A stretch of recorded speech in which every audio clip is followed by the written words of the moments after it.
first. Bathroom Planning and Zoning Commission. Okay, Larry Vanderberg. Here. Lacey Schwab. Here. John Hatcher. Present. And Nick Burns. Present. Thank you. Awesome. Forget to remind you all that silence your cell phones or any electronic devices. And we'll stand for the Pledge of Allegiance. I pledge allegiance to the flag of the United States of America and to the republic for which it stands, one nation under God, indivisible, with liberty and justice for all.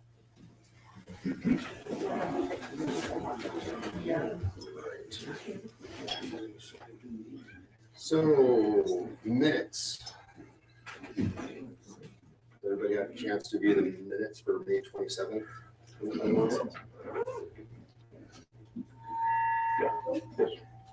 Motions to approve the minutes.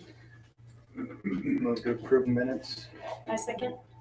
Are you approving May 27 or June 16 or both? May 27th. Okay. I'm sorry, who was the second? I was the second. Thank you. Okay, all those in favor? Aye. James, are getting some feedback.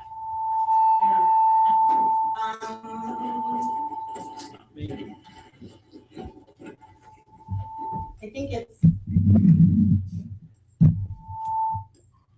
Is it me? No, it's this thing. It's you.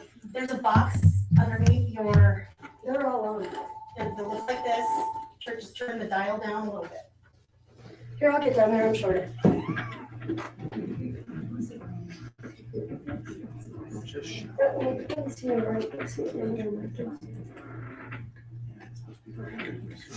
Sorry, folks. Hopefully this is our last Zoom meeting. Unless we go back and quarantine or something crazy, so. Okay. Oh, I hope that wasn't her head. That was us knocking on wood. Yeah. There you go, yeah. Yeah, right? I think that's better. Cool. Thank you, Mary. Thanks, Mary. Okay, sorry. Go ahead, John. June 16th, 2021 meeting minutes. Everybody have a chance to do those? Awesome. Entertain a motion for. I move to approve them. I second it. Nick, second. Yeah. All those in favor? Thank you. Aye. Motion kind of passes unanimously. All righty. All right, visitors, an opportunity to address concerns not on the agenda. A 4-minute time limit will be, per speaker is allowed, nor formal action may be taken, though the commission may place the topic on the subsequent agenda for future discussion and consideration. Would anybody like to speak? Like anybody? Anybody online? Okay. Okay, moving on, public hearings, Stillwater Estates preliminary plat. And I have a long thing to read here. So we'll get going. I will now open the public hearing for the Stillwater Estates.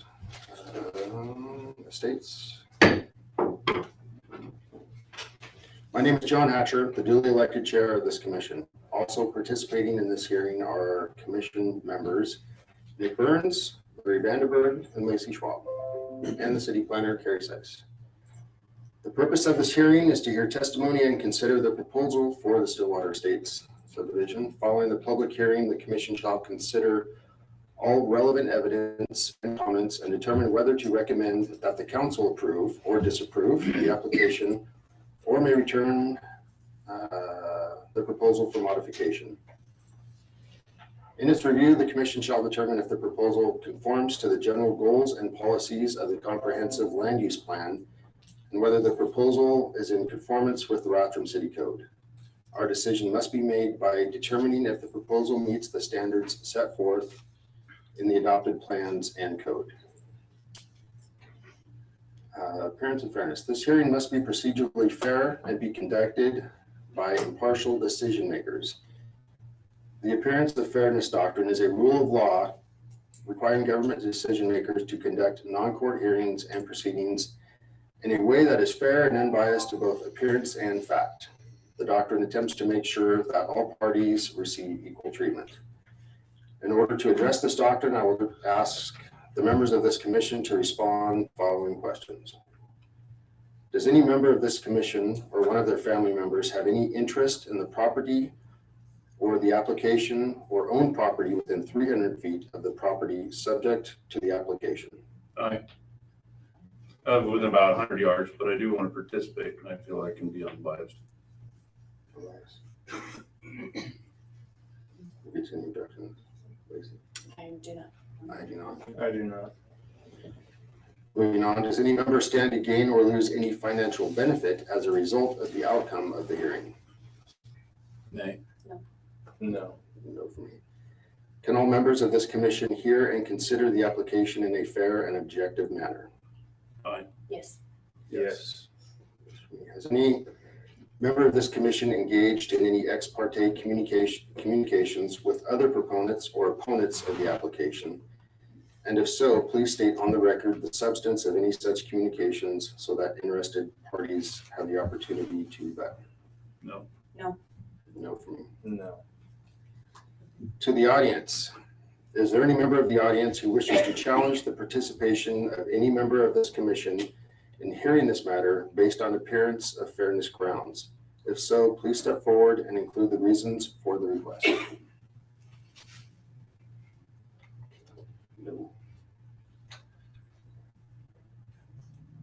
That is good.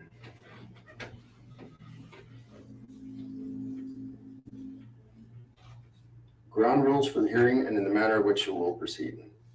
The members of this commission have received a staff report and exhibits regarding this proposal from the city planning staff and have had the opportunity to review the entirety of the record for the proposal, including any comments received prior to tonight's meeting. I would now introduce all of the documents and indeed the entire staff file for this proposal into the record. This hearing will proceed in an orderly process as follows. The applicant will have 15 minutes to provide their presentation, including testimony of any technical experts that wish to provide evidence in support of the application, and I may extend this if necessary. Then the staff will give their report.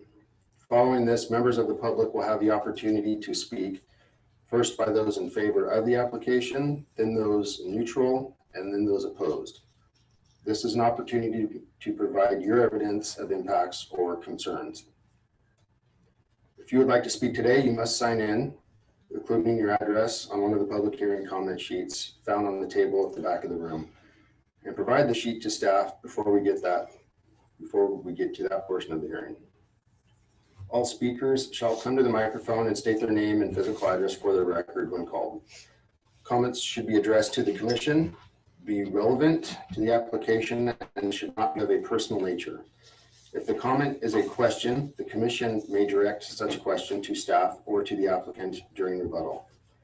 The commission members may also ask you questions for clarification. Each member of the audience will have 3 minutes to provide their testimony unless a motivating argument is presented, at which time I may grant you more time. Please avoid repetitive comments. You may comment that you agree, but leave it at that. If there is a group or organization here, please choose a single representative to provide your testimony so you are not repeating others' testimony. Public comment will not be accepted out of order or after the hearing is closed. So please make sure that you speak during the time provided if so motivated. You will provide your comments with respect to this commission and the applicant. If there is any unruly behavior, outbursts, or out of order comments, I will stop the hearing and ask for the offending party to leave. Does everybody in the audience understand these rules? Yes. Thank you.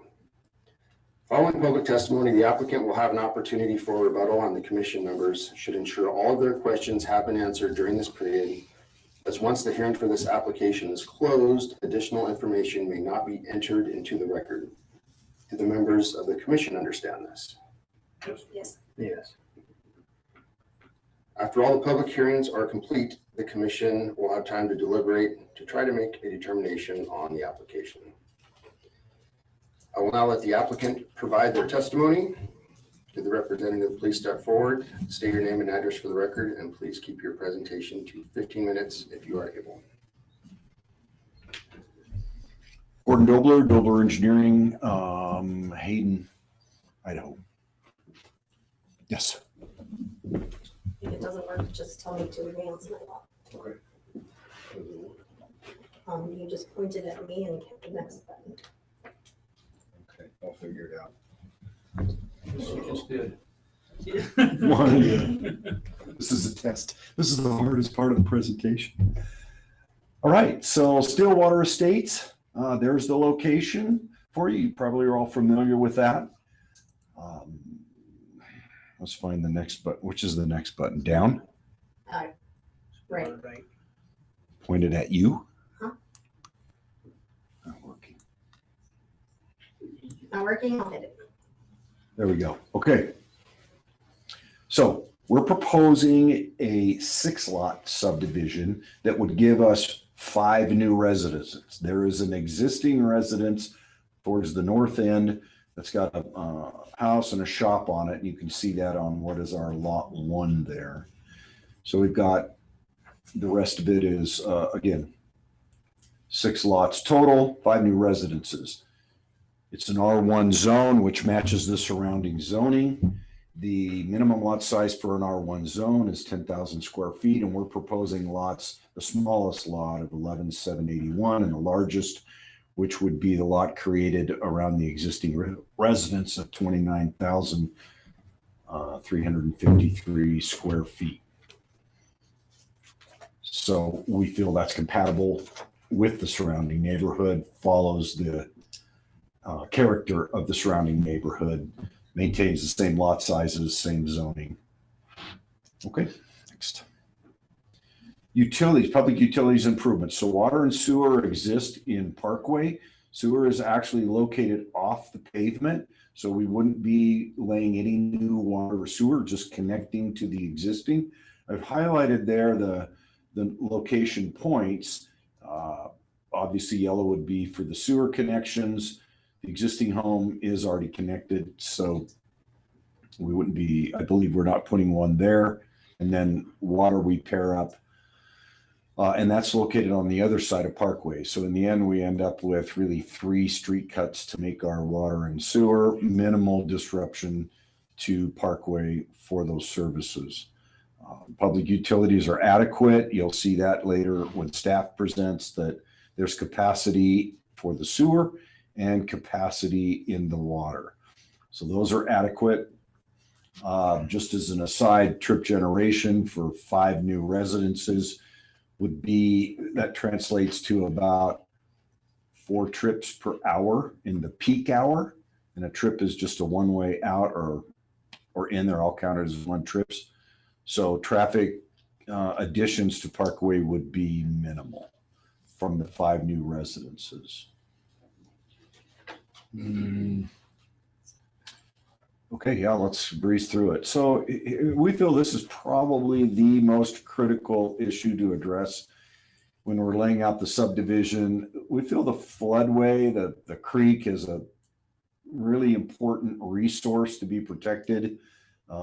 And it's part of why we're, looking at developing, because we want to take advantage of that in a sensitive way. So we're very concerned about protecting that resource while we develop and making sure that we minimize whatever impact we might have, if any.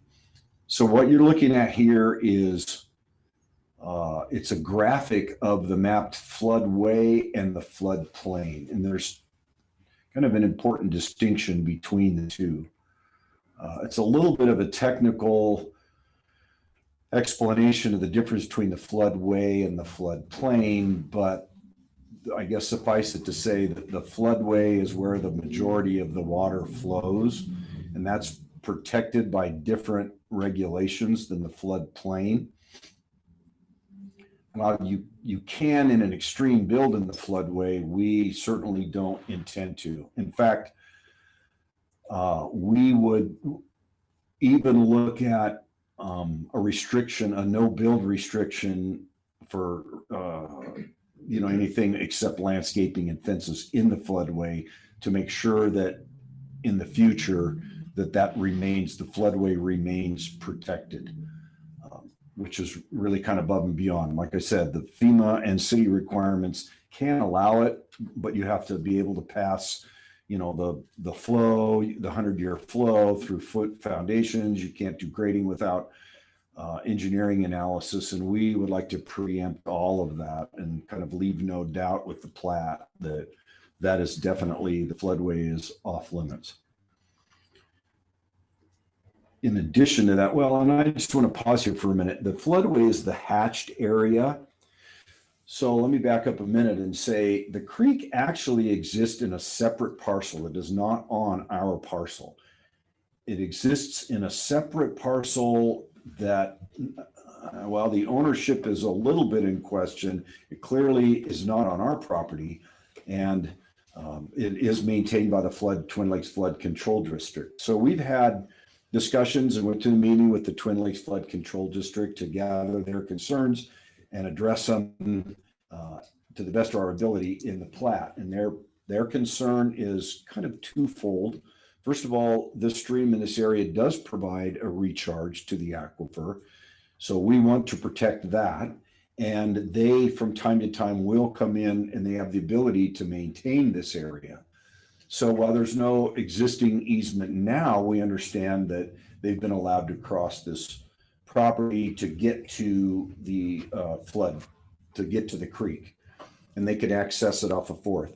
So what we're proposing is we own the whole property, where the plat, we're basically boundary line, we'll adjust the southerly portion there so that we're only platting what you saw earlier.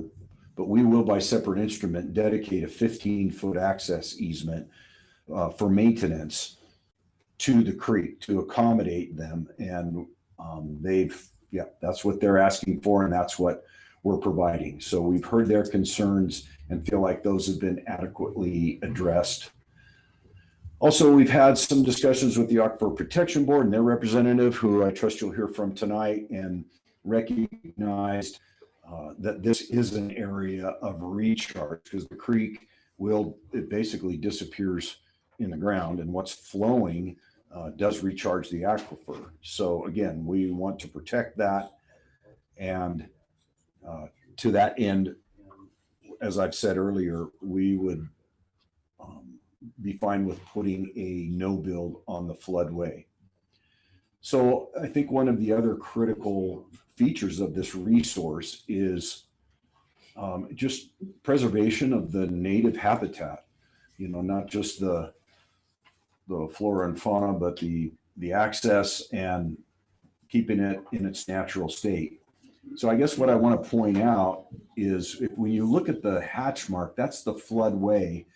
That's well outside of the creek area for the majority of our property. So by putting a no build over that, we are protecting an area well outside of the creek itself and creating what we feel is a corridor for, flora, fauna, whatever, uses that. Deer, geese, duck, they're all there. And that's an important resource to us. Construction in the floodplain is a little easier, but we still have restrictions that have to be met as far as limits on grading. Structures have to meet certain height requirements. The structure cannot be below the floodplain elevation. And both of those, in fact, can you jump back to the plat just real quick? I think it's just 2 slides back.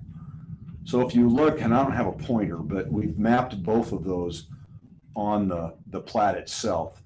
The further, to the top of the page, you can see kind of a line that wanders through. That's the floodplain line, and that will show up on the final plat to notice not just the no build zone, but to notice future property owners that this is a protected area. And then the floodplain is actually goes through the street and across the property, as you'll see here in a minute. So we do have both of those on the plat. They are recorded for posterity, doing time wise. Okay, jump back to So we feel that perpetuating that, showing it on the plat is another way to perpetuate the preservation of this area. Okay, last slide. So we feel again that our project meets the density requirements of the underlying zone, which is an R1, and exceeds the minimum lot requirements. The infrastructure is adequate and available, not just for transportation, but for public utilities. We feel it is consistent with the comp plan, and we're requesting your approval. That's it. Thank you. Done? Thank you. Do you have any questions? I have a question. Yeah. What's your plan to safeguard the people that live in those from the overspilled ditches that are currently there? From the kids from falling in the ditches? I mean, they're 10 feet deep In the creek area. on the backside of those properties. So the backyards would be fenced to keep the residents themselves, So they wouldn't have access to the creek. unless they put a gate in. Yeah, Okay. but that would be critical. I mean, it's been exposed for all these years, but we recognize that there are some steep bank areas that could present some issues. So, So are you putting the fences up or? we hadn't really crossed that. We'll be building the homes and developing them. So if we don't put it up with the plat, we would do it with the building permits. Cause they're about 10 feet deep with steep sides and Yes. True. they look like tank ditches back there. Yeah, it does. So- Agreed. And we'll be there, the access you were talking about for the floodplain, where does that run through or where is that going to be? Well, if you remember the plat, it's on the very south. Yeah, come back to it real quick. Come back up a couple of slides. So it would be off to the left. It shows in just a light dashed line, but it's on the south side. So it's right adjacent to, I believe that's lot 6. So it goes from Parkway to the what is basically called the canal lot. Okay, See it? It's really faint, but it's there. at the very far end, Correct. almost at the corner. Correct. Okay, And also, and I'm glad you noticed because I forgot, we are also dedicating a 10-foot access easement along the southerly border, or not the southerly, but the property line that borders the canal. So not only can we provide access to the canal, but we provide access along the canal, which is above the ditch. It's above the top of the ditch. So they would have access to that. and will that only be for the Maintenance. water, only for maintenance, not for Twin any Lakes Flood locals or District. Technically just for maintenance. just for maintenance? Okay. Does the city require a flood plan permit specifically? Is that issued? Has it been applied for? No. Was that in any of this? Nope, I'll get to that here in a minute. Yeah, she'll get to it, but basically that comes in a building permit. And I believe when we build the road improvements, which are basically just a swale, so any work we do in the floodplain would require a floodplain permit. But staff will clarify that for you. Has there been any studies for environmental impact putting these houses here? No. I mean, typically that would not be done. It's in the floodplain, follows the floodplain regulations. Idaho doesn't have, and the city doesn't have any requirements to do environmental studies. And there is an existing residence that's been there for, I think in late 80s is when it was built. So it's, you could say it's been previously developed, part of it.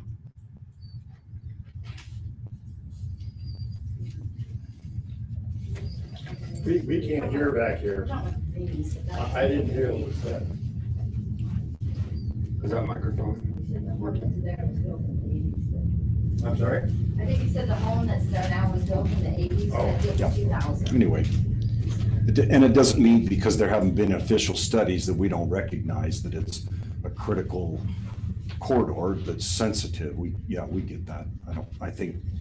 I would say you don't really have to do a study to realize that. So if this passes and you're building houses, would you put up kind of a barrier between the creek and Yes. construction? Yeah, it'll be required for basically stormwater control and erosion control.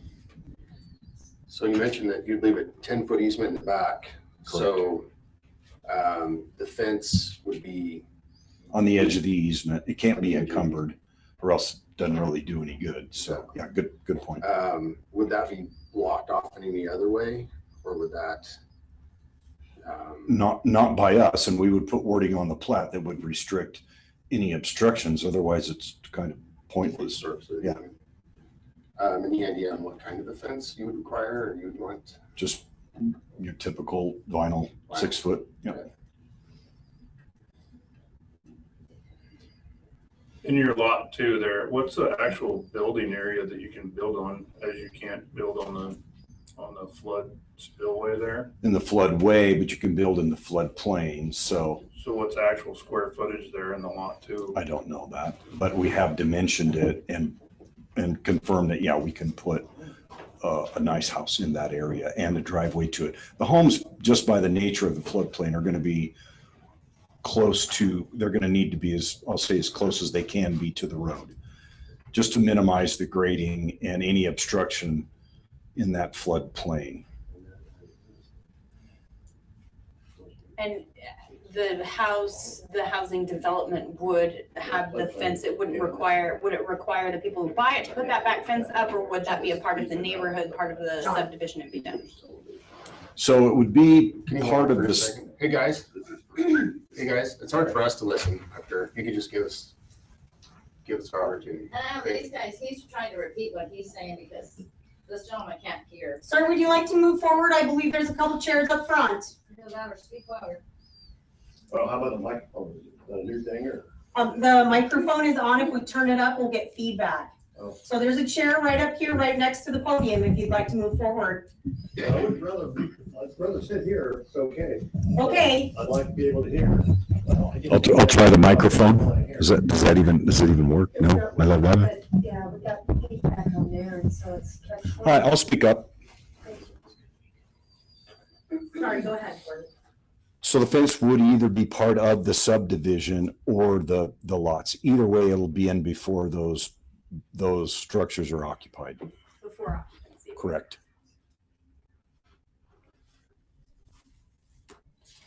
Yeah, again, and we do recognize that sensitivity, and I appreciate you pointing out that it's not just gentle slope, but there's some steep ditches there. We see that.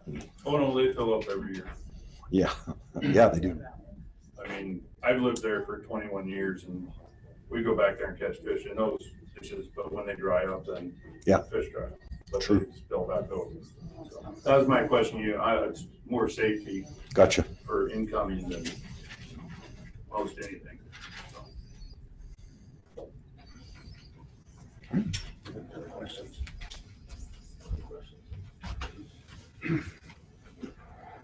All right.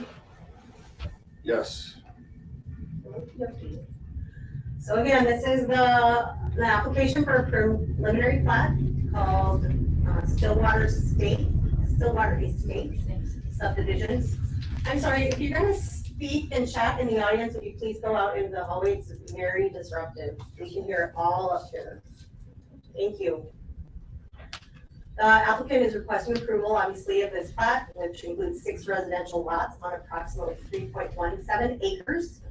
Please note that this is a decrease from the originally planned 7 lots. So there was a public notice that went out previously that we did receive comments about.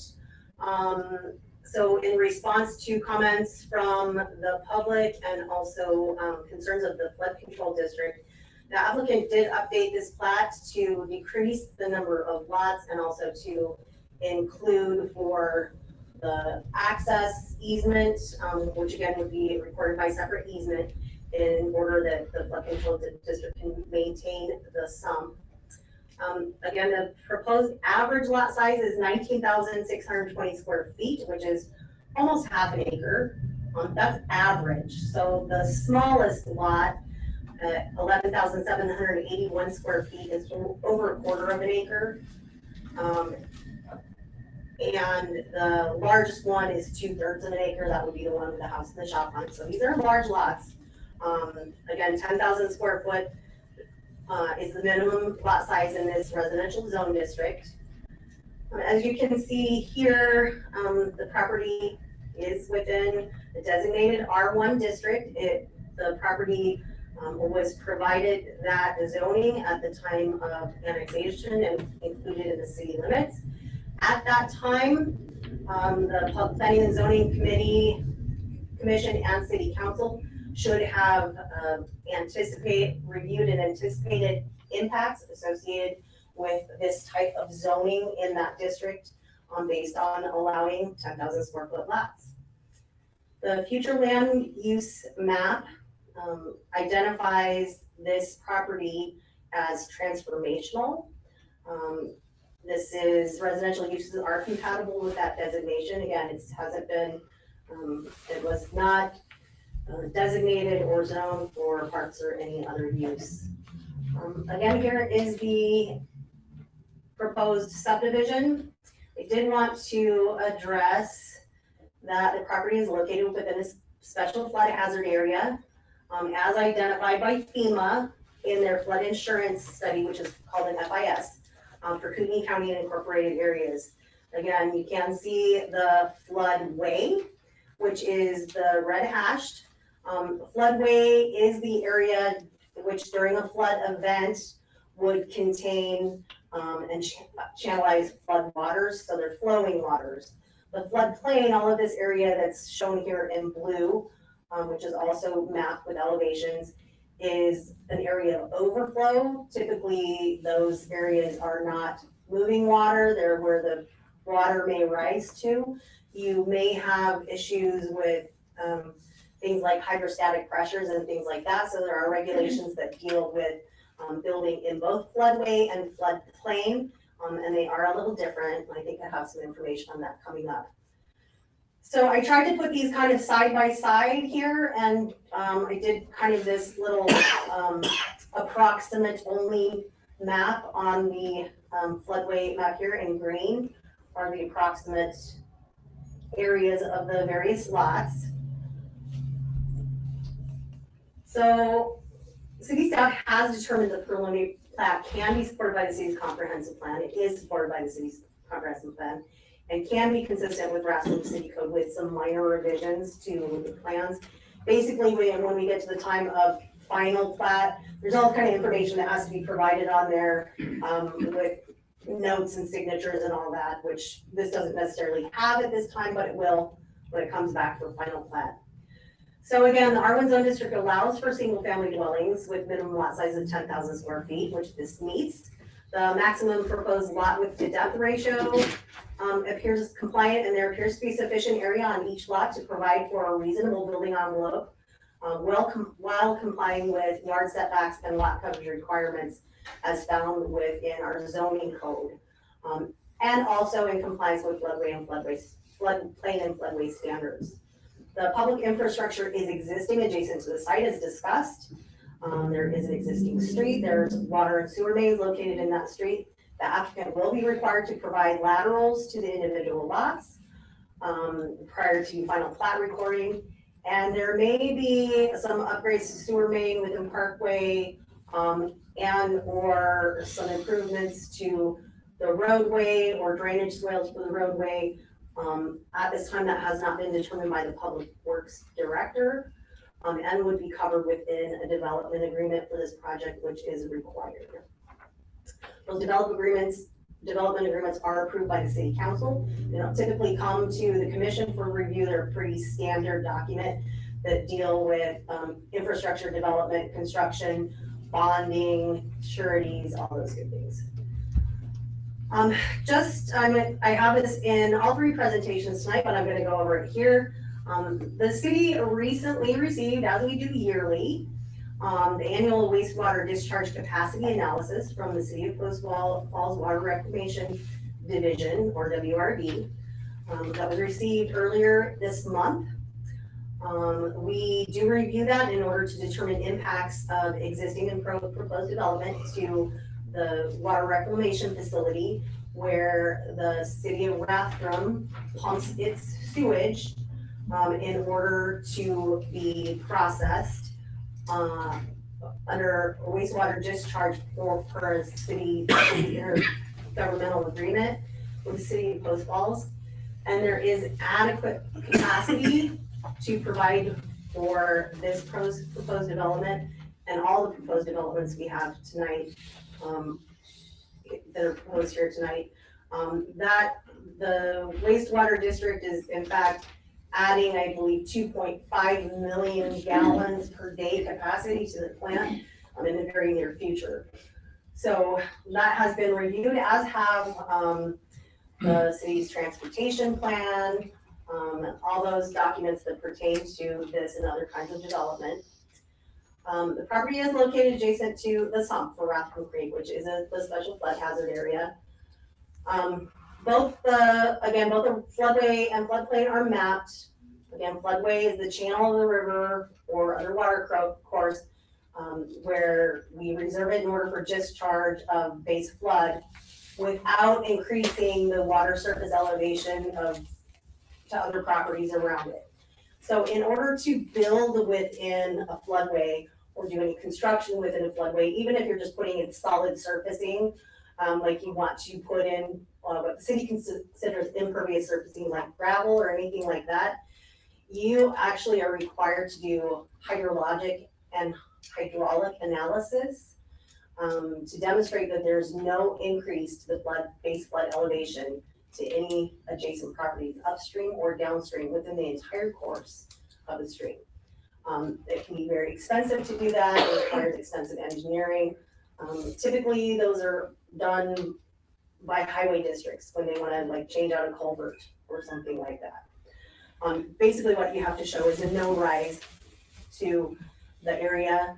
It could also be that it doesn't lower the water course level, which may affect the ability of the sump to be able to discharge those waters back to the aquifer. So the floodplain land, again, is susceptible to inundation of floodwaters, but they're more typically standing water. Any structures placed within that area also are required to have floodplain permitting.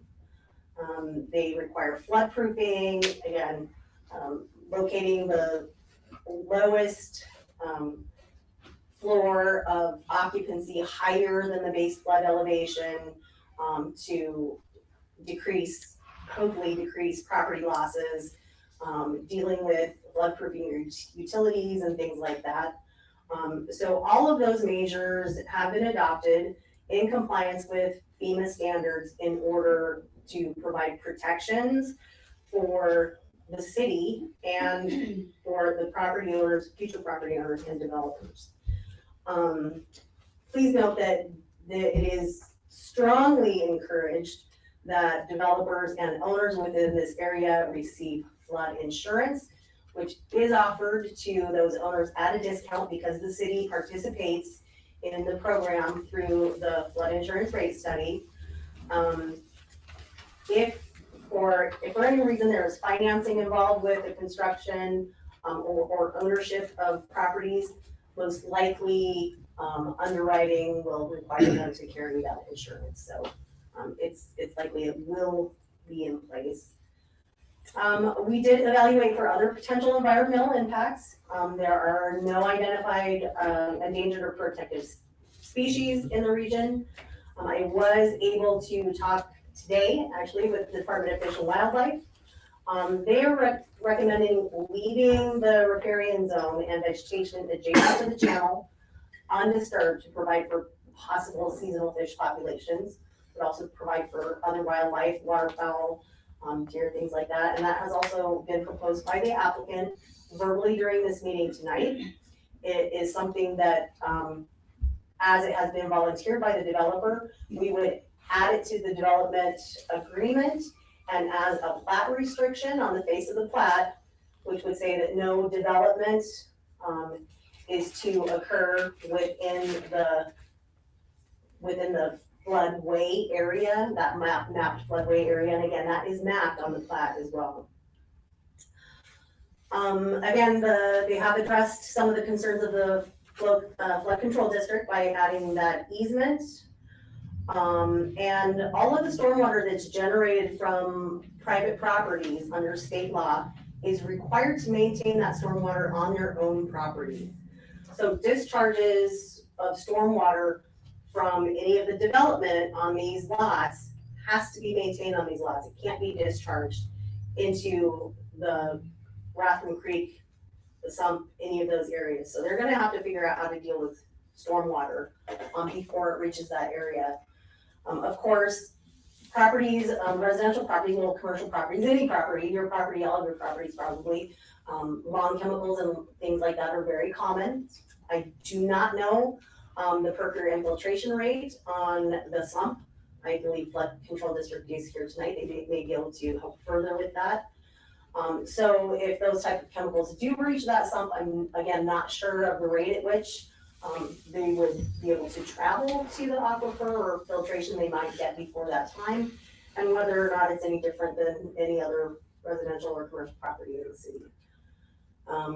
Again, there will be a development agreement required, and construction on the lots is subject to individual permits demonstrating compliance with all of our zoning and development standards at the time that those are constructed. We did perform analysis of both our comprehensive plan and our city code. Those were all included in the staff report. I'm not going to go through every one. I just wanted to put up on the screen here so folks get an idea of some of the comprehensive plan sections that have been reviewed and found to be compliant. The staff does also reviews all sections, and if they're found to be not compliant or it's undetermined, we'll put that in the staff report. In this case, there were none. You can see there's a couple of things in red here that were corrections to the staff report. So as conditions should be removed, and under housing goal 1, yes should be added. Under Rathrum City Code, again, there was a complete matrix, including discussion of how the proposal met or did not meet the standards that were included. And these are the city code sections that were included, including chapter 12 subdivisions, chapter 7, which deals with city utilities. Title 7 deals with city utilities. Deals with public ways and properties. It also, and right-of-way encroachments. Title 8 deals with the utilities. Title 9 deals with building regulations, including development impact fees, which this development, as are all others, are subject to. Title 11, our zoning code, and Title 12, the flood damage prevention standards. So, again, staff has reviewed this rather extensively, has discussed with other jurisdictions, has received comments. All the comments that were received prior to posting of the staff report were included in your staff report, so there's no, in the matter of public record, there's no reason to go through all of those. You've all had a chance to look at them, and they are available to the public. So following the hearing, after all the hearings are complete tonight, the commission will consider all of the relevant evidence and comments and determine whether to recommend the council to approve or disapprove of the preliminary plat or return this plat to the subdivider for modification. The commission may only recommend contingencies to the council on preliminary plats that are beyond their scope and power. So you can recommend things. So when we talk about environmental impacts and those kinds of things, I know state law is not great about addressing environmental impacts. The city did provide all of the jurisdictions that agencies that might have jurisdiction over this proposal with a chance to comment, including but not limited to Idaho Department of Water Resources, Department of Ecology, Fish and Wildlife, Panhandle Health District, of course the Flood Control District. We did receive 2 comments that I've discussed both here tonight. There were no other concerns that were brought up by any of those agencies, no requests for further studies or anything like that. Again, Idaho State Code is not super strict about environmental regulations, and the city, does not have any, on the books other than what's contained within our flood control district standards. So if you want to recommend something, that deals with that, it is beyond the scope of your power, you can recommend it. You can't necessarily make it a conditional approval. If you get agreement from the developer, it's on the record, then they have to do it. So, in its review, the commission needs to determine if this proposed subdivision conforms to the general purpose of the comprehensive land use plan, which we've already discussed. It's transformational, and all those sections that it meets. Whether the proposal includes appropriate provision for streets, drainage, or alleys or other public ways, open space water supply, sewage disposal, fire protection, and other appropriate public and private improvements, which it has found that by staff that it has appropriate provisions for all of those things. And then when we get to that time, I have included in the staff report potential motions that are intended for guidance and not to suggest any specific action, but I can bring those up at the time that we do go back and look at deliberating over this proposal. As my staff report. Any questions for Barry? Where's it? Let me look at my notes.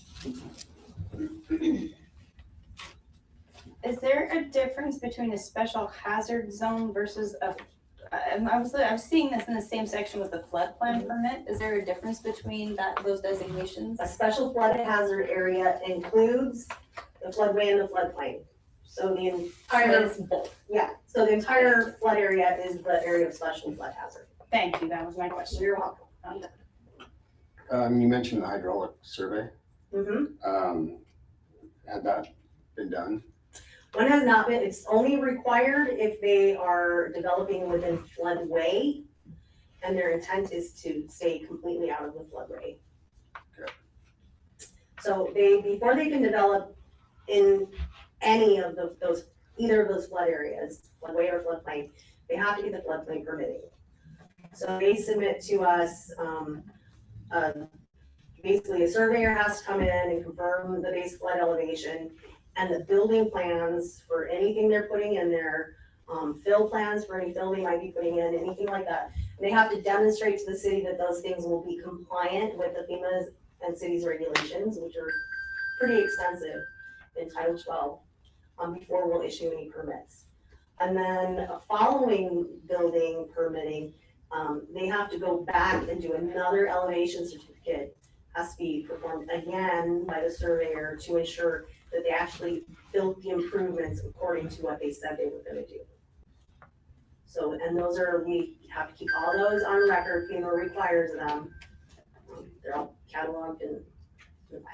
Okay.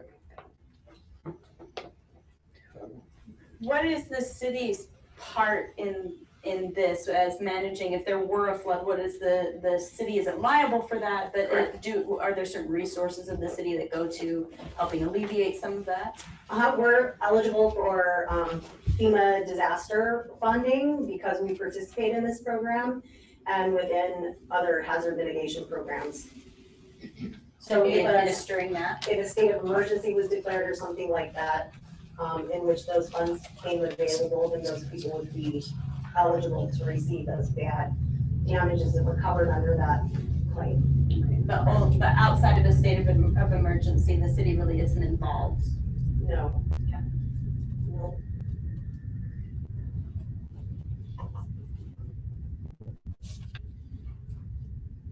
Okay.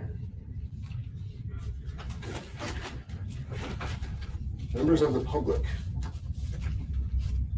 I got a list of you. Who would like to speak in favor of?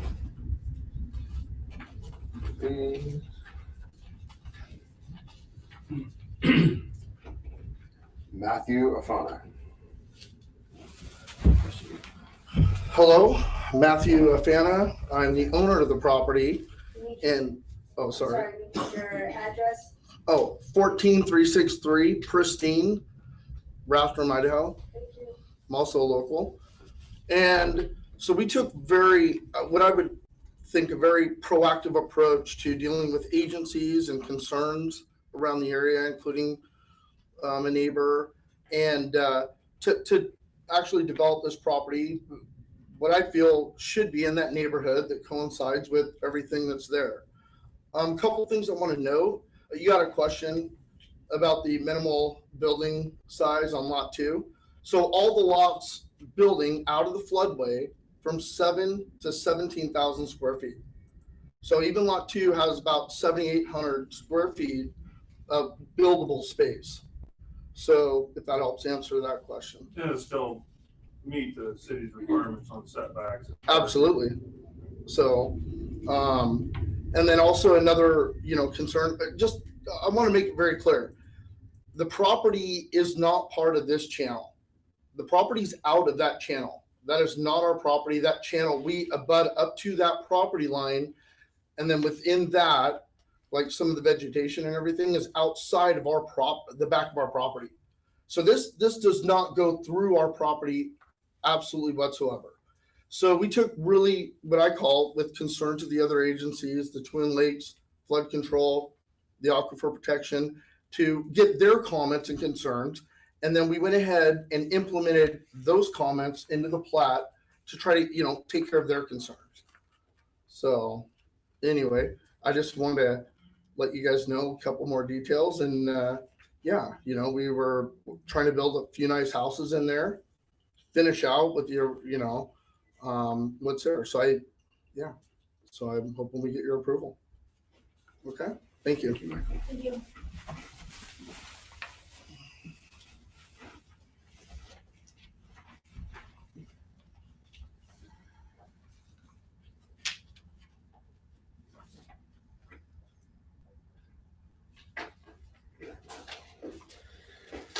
All right. Anybody you'd like to speak in neutral of?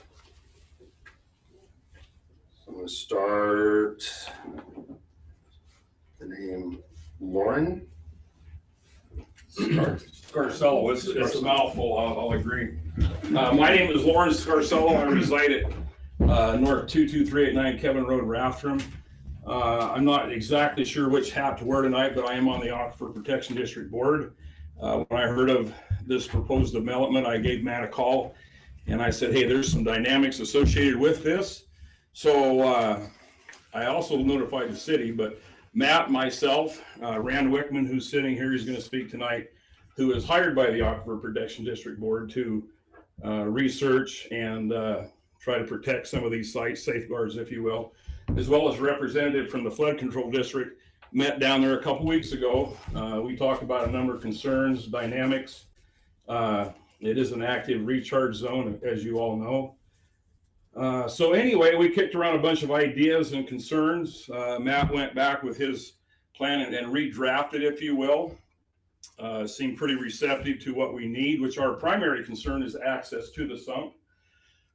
For maintenance, for those of you that don't know what maintenance is, periodically the fines come down the creek, kind of seal the bottom, if you will, and if we don't scratch that surface and dig out the fines, as well as all the flip-flops and frisbees and the things that really aren't all that pristine, it'll seal itself. It goes down and floods out Mr. Bedwell here. Luckily, he's a good neighbor. He's been there 40-some years. He understands what it's like to be there. And we actually talked to Dan too after the fact. So it may not be a perfect marriage, but we tried to address a bunch of these issues. Again, with Flood Control District, with the Aquifer Protection District Board. And again, I put a call to the city if they wanted to come down there and chat with us as well. So we did try to do our diligence to cover the bases. That may not be a perfect marriage, but anybody who's been married can tell you that it's not always perfect. So we tried to do the best we could. We're kind of also in hopes that we can work with Dan for maybe a little access on the south side as well, because depending on the season, vegetation, degree of work that needs to be done down there, we do need good solid access. So we made Matt aware of that, which I would imagine he would make sure the new landowners would be aware of that. That is an active zone that needs periodic work. So That's about all I have to say, and I think Rand will expand on that a little bit further. So any questions of me? Thank you, guys.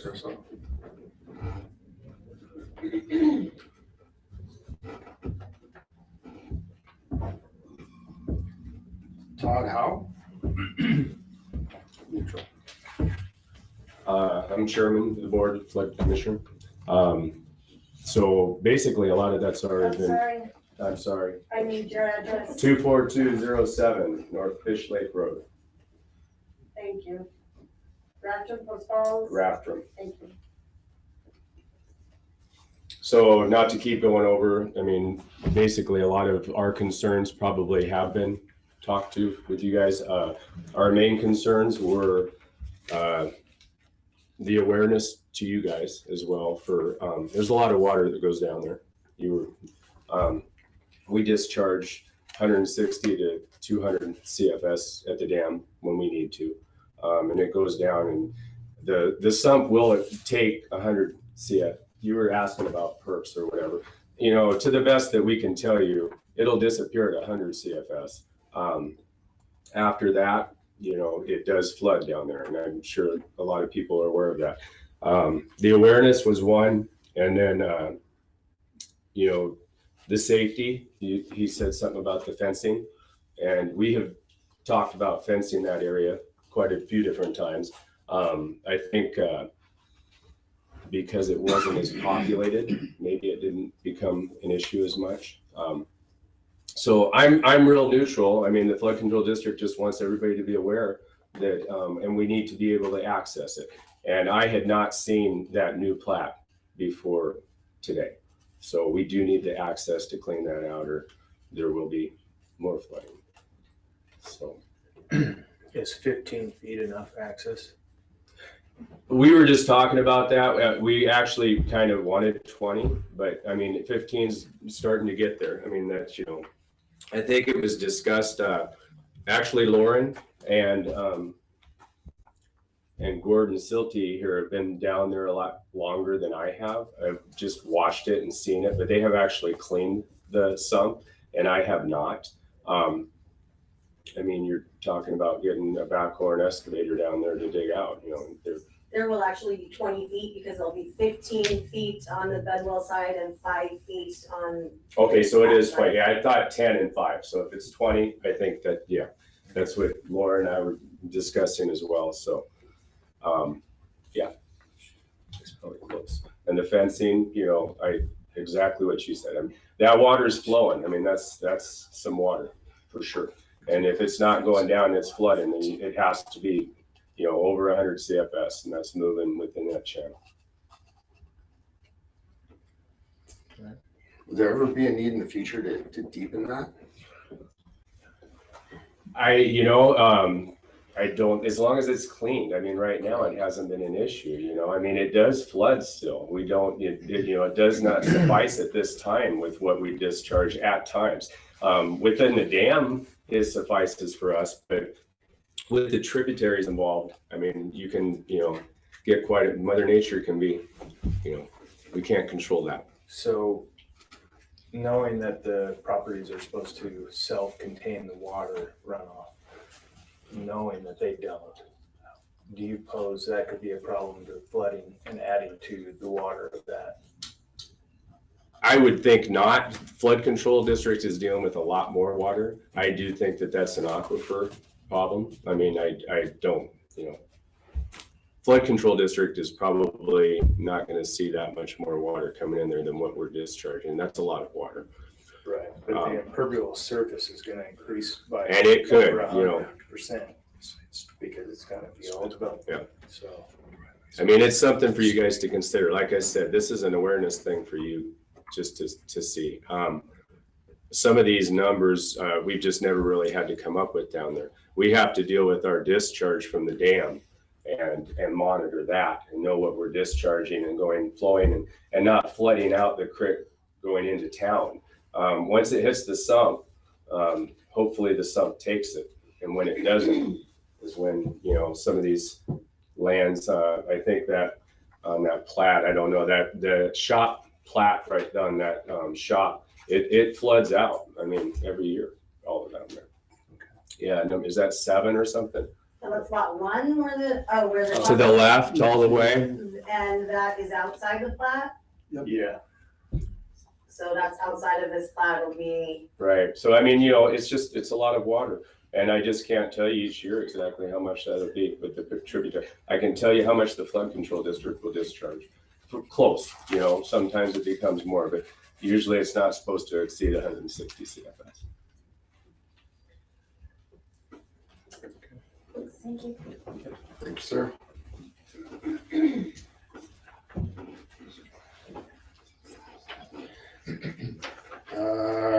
Randy Whitman?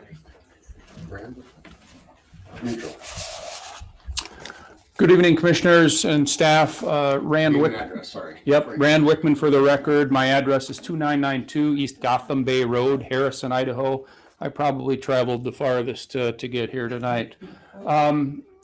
I am, yeah, for whatever that gets me. I represent the Aquifer Protection District, and as you might surmise, the Aquifer Protection District's mission is to protect the aquifer. And it's my job to assist in that effort. I had a prepared speech tonight that, in the interest of not being redundant, I am not going to use. So we're going to make it up as we go here. The canal in this area, its primary mission is to convey water and to infiltrate north of this area. Rathdrum Creek acts more like a creek and looks like a creek. But once you get to this area, it really is, its purpose is to make that water go away. Whatever Twin Lakes can send it, you know, and so the Aquifer Protection District's concern here is protecting that purpose for this canal, making sure that you know, nothing happens here that will impede that infiltration. We are not particularly concerned with the land use that is being proposed, the residential use. You know, we don't expect that that is a high hazard land use. This is not like some other sumps, recharge areas where we have asphalt plants and things like that located right adjacent to it. And so we are officially neutral when it comes to this subdivision. We're neither in favor nor opposed. We believe that protecting the infiltration opportunities on this property and to the properties to the south are what's most important. We think that mission is solved and accomplished by having the floodway designated on the plat and a note on the plat that prohibits development and placement of fill within that floodway. We would rather see the no rise study option kind of taken away in most circumstances, because in my opinion, that really provides more of a false hope for the property owner. If you have dealt with no rise certifications, no rise studies, you would not be a fan, and I'm certainly not either. I think it's much more protective and it's much more straightforward and informative to a property owner if you just have a simple prohibition and a simple prohibition on development and placement of fill within that area. And so that is the Aquifer District's request tonight, is that as Gordon had proposed, that you designate that area as off limits for development and placement of fill. With that, we think for this property, they will have done their part, and that's the least intrusive manner in which they could do so, but we feel that that squares up with our mission in protecting the aquifer as well. So unless you have questions of me, I've said my piece, and I thank you for listening to me. Thank you. Thank you, sir.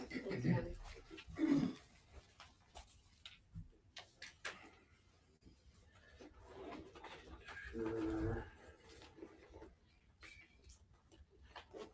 All right, in opposition of, starting from the top, Rosanna Osel, awesome. What'd you say? In opposition? Yes, Yes. I didn't put I was going to speak though. I'm sorry, you don't have to. I can, but I probably don't have a lot of nice things to say, so I should probably sit If down. you don't want to speak, you're gonna say you're opposed to the development. I'm Yes. sorry, I but forgot to read the no part. I'm so Absolutely sorry. opposed to it. Thank you. Thank you. we'll get the name and address. Okay, sorry. This person wishes to speak in opposition. Aaron Clanton.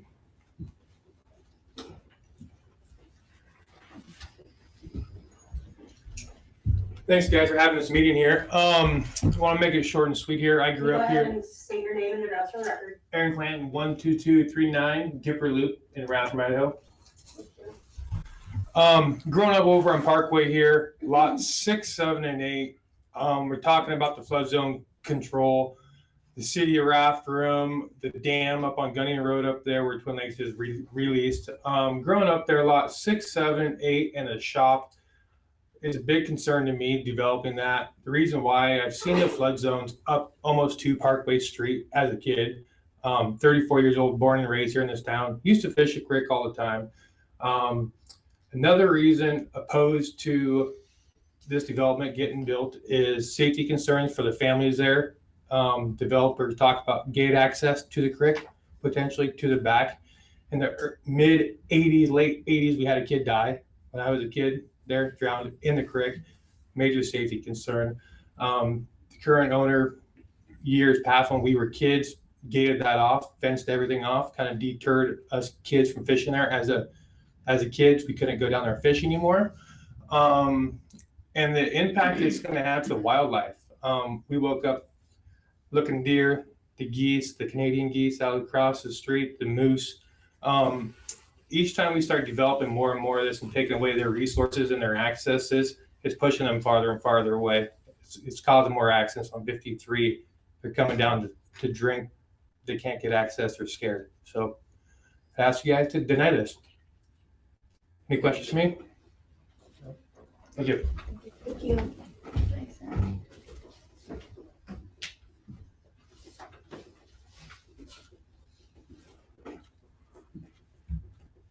All right. This person does not wish to speak. Sherry Morse. But there's comments. Would you like me to read the comments for the record? Yes. Okay. Sherry Morse, but it looks like a T at the end. 14462 North Parkway Street.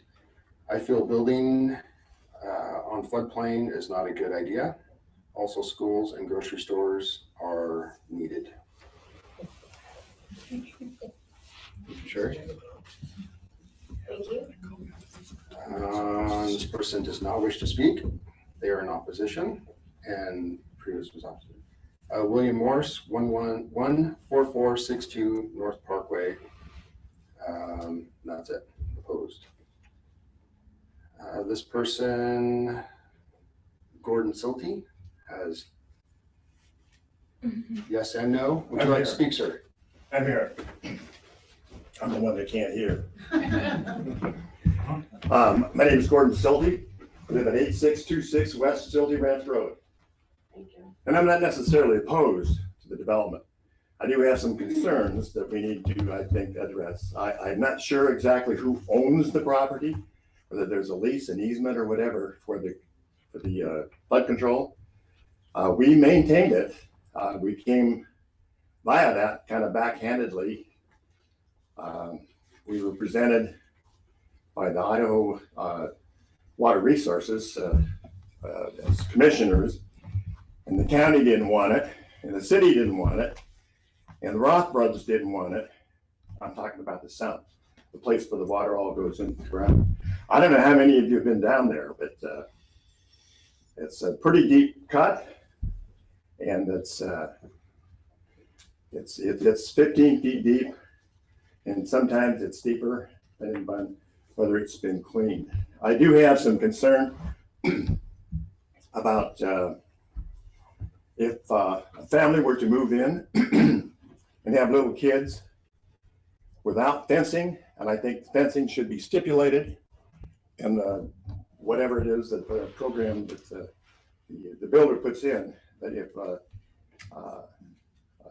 kid got down there and were drowned, killed, I don't know who they would sue. Would they sue the city? Would they sue us? All we do is maintain. Who would they sue? Whose property does it belong to? That has not been defined yet. I know that Titus's own the side on the west side. And I know that the,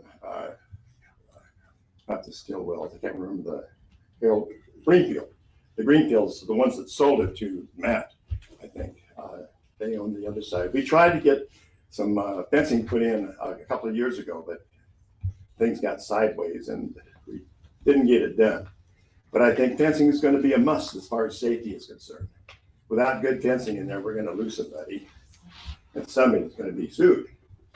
And the question I would ask the city is, I don't know if you guys are willing to pick that up. I know that you don't even want to clean it, so I don't think, no, you don't want to do anything. I know that. So I'm concerned about that. Rand is speaking for the protection. I think that's really a vital thing. I've cleaned the sump myself many times.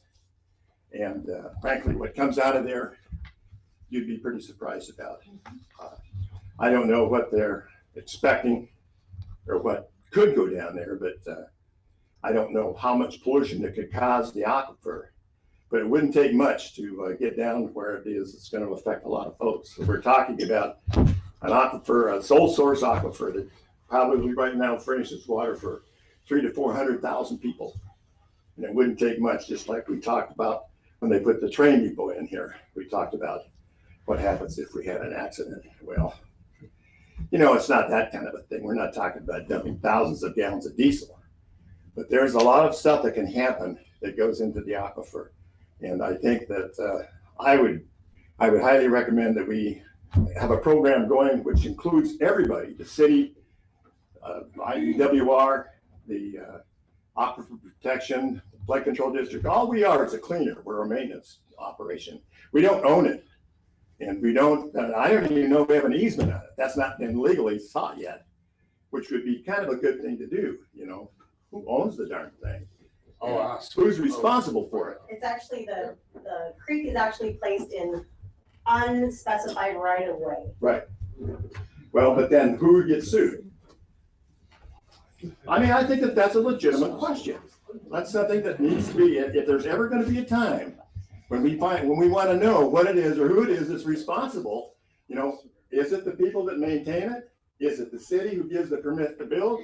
Is it, I don't know who it is, but it seems to me like that would be a reasonable question to ask and to get kind of worked on before we sell these lots to the people who then have to figure out who to sue if something were to happen. So anyway, I've got lots of other stuff.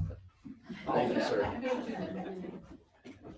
The who to sue question is that the jurisdictions that are maintaining it, responsible for it, might be sued, but under Idaho law, unless you're grossly negligent or you're charging someone to be on the property, suits aren't successful. So there was a key case years ago when a child drowned in the park, and the Supreme Court, the Idaho Supreme Court, indicated that trespassers aren't protected. And so Well, I'm not talking about a trespasser. I'm talking about a landowner. Let's say that the guy had a house, he has 3 children, and Mellows is one of them. Now, who we're talking about. And if the child is there and is part of the house that's there, then the homeowner is responsible because the child left his property and drowned. But trespassers aren't protected in Idaho. So if somebody goes into this area on their own and uninvited, they're doing that at their own risk. I get that. I understand that. My question would be, if it is that we're talking about somebody who bought the property, built a house, and has a fence up, but the fence didn't keep the child out.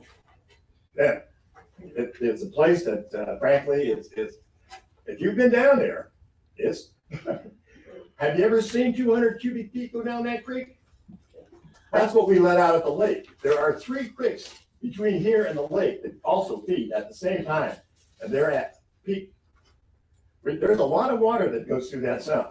We probably shouldn't start arguing the responsibility of parents versus jurisdiction, so that's It's what's it's just a question that I think we ought to address. Okay, Question noted, thank you. I think it's a question we should address. thank you. Thank you. Anybody up here, any questions for rebuttal? Ready? Yes, for rebuttal. Thank you, Mr. Chairman, members of the commission. Just touch on a few items. So again, the canal is not owned by us. It's not on our property. We still respect the concerns and we want to address them to the extent that we can and we're able to. So to that extent, again, we're fencing our property line to prevent, future homes on our property. Well, I would say prevent, but to mitigate access. They can still get to it, just as the public can get to it right now. We recognize that. And this isn't the only place where that canal is exposed to the public. So I would argue that we're making this safer by fencing it with this development, our little stretch. The second thing I wanted to address is the question of additional stormwater. Well, keep in mind, these are single family residents. So we're not creating a ton of impervious surface, if any. So we all see what happens at our own houses. When it rains, our roof drains down to the property next to us and really for the most part absorbs right into the ground. We water our lawns, there'll be lawns that absorbs into the ground. There's very little runoff, if any, generated from single family that would make its way to the creek. The driveways out front will drain to the street and be accommodated in the street side swale. So really the runoff is taken care of and it's a minimal amount. And I think the last thing I wanted to say is construction in the floodplain. Well, if you look at the exhibit, that floodplain stretches across the street and touches at least 8 lots in this specific area. And as you go further down, there's a significant amount of development in the floodplain. So my point is that it's not unheard of. It's not impossible. It can be done safely, accommodating, knowing that there's a floodplain with the restrictions the city puts on. So, thank you. Gordon, I just want to clarify, the fencing is going to be on rear property line, or is it? No, it would have to be on the inside of the 10-foot access easement. Okay. And yeah, the discussion I had here with the commissioner is that would really need to take place in order for the easement to be viable. Otherwise, you'd be fenced across it and prevent it. And again, that's to accommodate the flood district being able to access. And again, that 10-foot easement, it's set back, well back from the actual edge of the canal itself. Because again, I believe that canal property is about 30 feet wide in total. And the ditch itself wanders through there. Okay, so you're committing to putting in the fence on the east side of that 10-foot access easement that runs along the creek, and also to a plat restriction that designates the floodway as a no build area, no development, no fill. Yes, I would be a little bit deliberate on that in that, yes, we're happy to do all that. We would still want that easement to allow fences, obviously, and, minor structures. If somebody wants to put a gazebo or something there and landscaping. Other than that, we're in total agreement. In floodway, you can get with fences fairly easily. Yeah. Other structures, not so much. Yeah, that's fine. Whatever the restrictions would or would not allow. Thank you. I had a question. So when, I can't remember your name, I'm sorry. Todd. You were talking about the easement they were gonna give you was gonna be 15 feet, you needed the 20, but now it says 10 feet? That's a different. Different? Yeah. It's different? So if you look at the map here, to the left of lot 6, So it's gonna be a which is down here. 20 foot down that way and then only Yep, 10 so feet down 20 along the here creek? and then 10 along Okay. here. And is that enough to get a piece of Yeah. equipment down through there? Is that 10 feet, that's what I was asking, is 10 feet enough to get equipment down there to clean that? But that's just 10 feet on the one property Yeah. easement, because The the other equipment goes side will down the have channel. an easement as The well. the equipment, they actually, Okay. the last time that was cleaned out, it's been cleaned out by Peck and Peck, Mhm. which is a construction company out here in the prairie.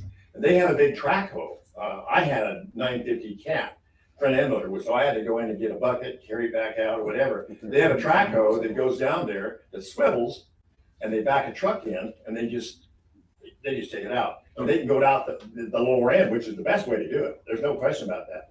As far as access off the side, I don't even think you need it. It'd be better to go out the back end. I might say too, though, the flood control district just last year, I cleaned off the whole, the section that the Bidwell, not the Bidwells, but the Tivuses gave us, or wanted to give us. We cleaned all the thorn apples out, we burnt them, and we scraped the topsoil down about 1.5 feet. So we're down to the place where it's rocky and it perks. So that is an added bonus to this whole thing. What overflows out when we have our 200 cubic feet per second goes down there, it goes right there. Thank you. We did that on purpose. So. Any other questions from us? Or close it? Nothing? All right, the public comment for this hearing is closed. No more comments or evidence will be accepted without a new hearing to be scheduled to a date certain. The commission will deliberate on this matter during that portion of tonight's meeting. Yeah. Thank you. Thank you.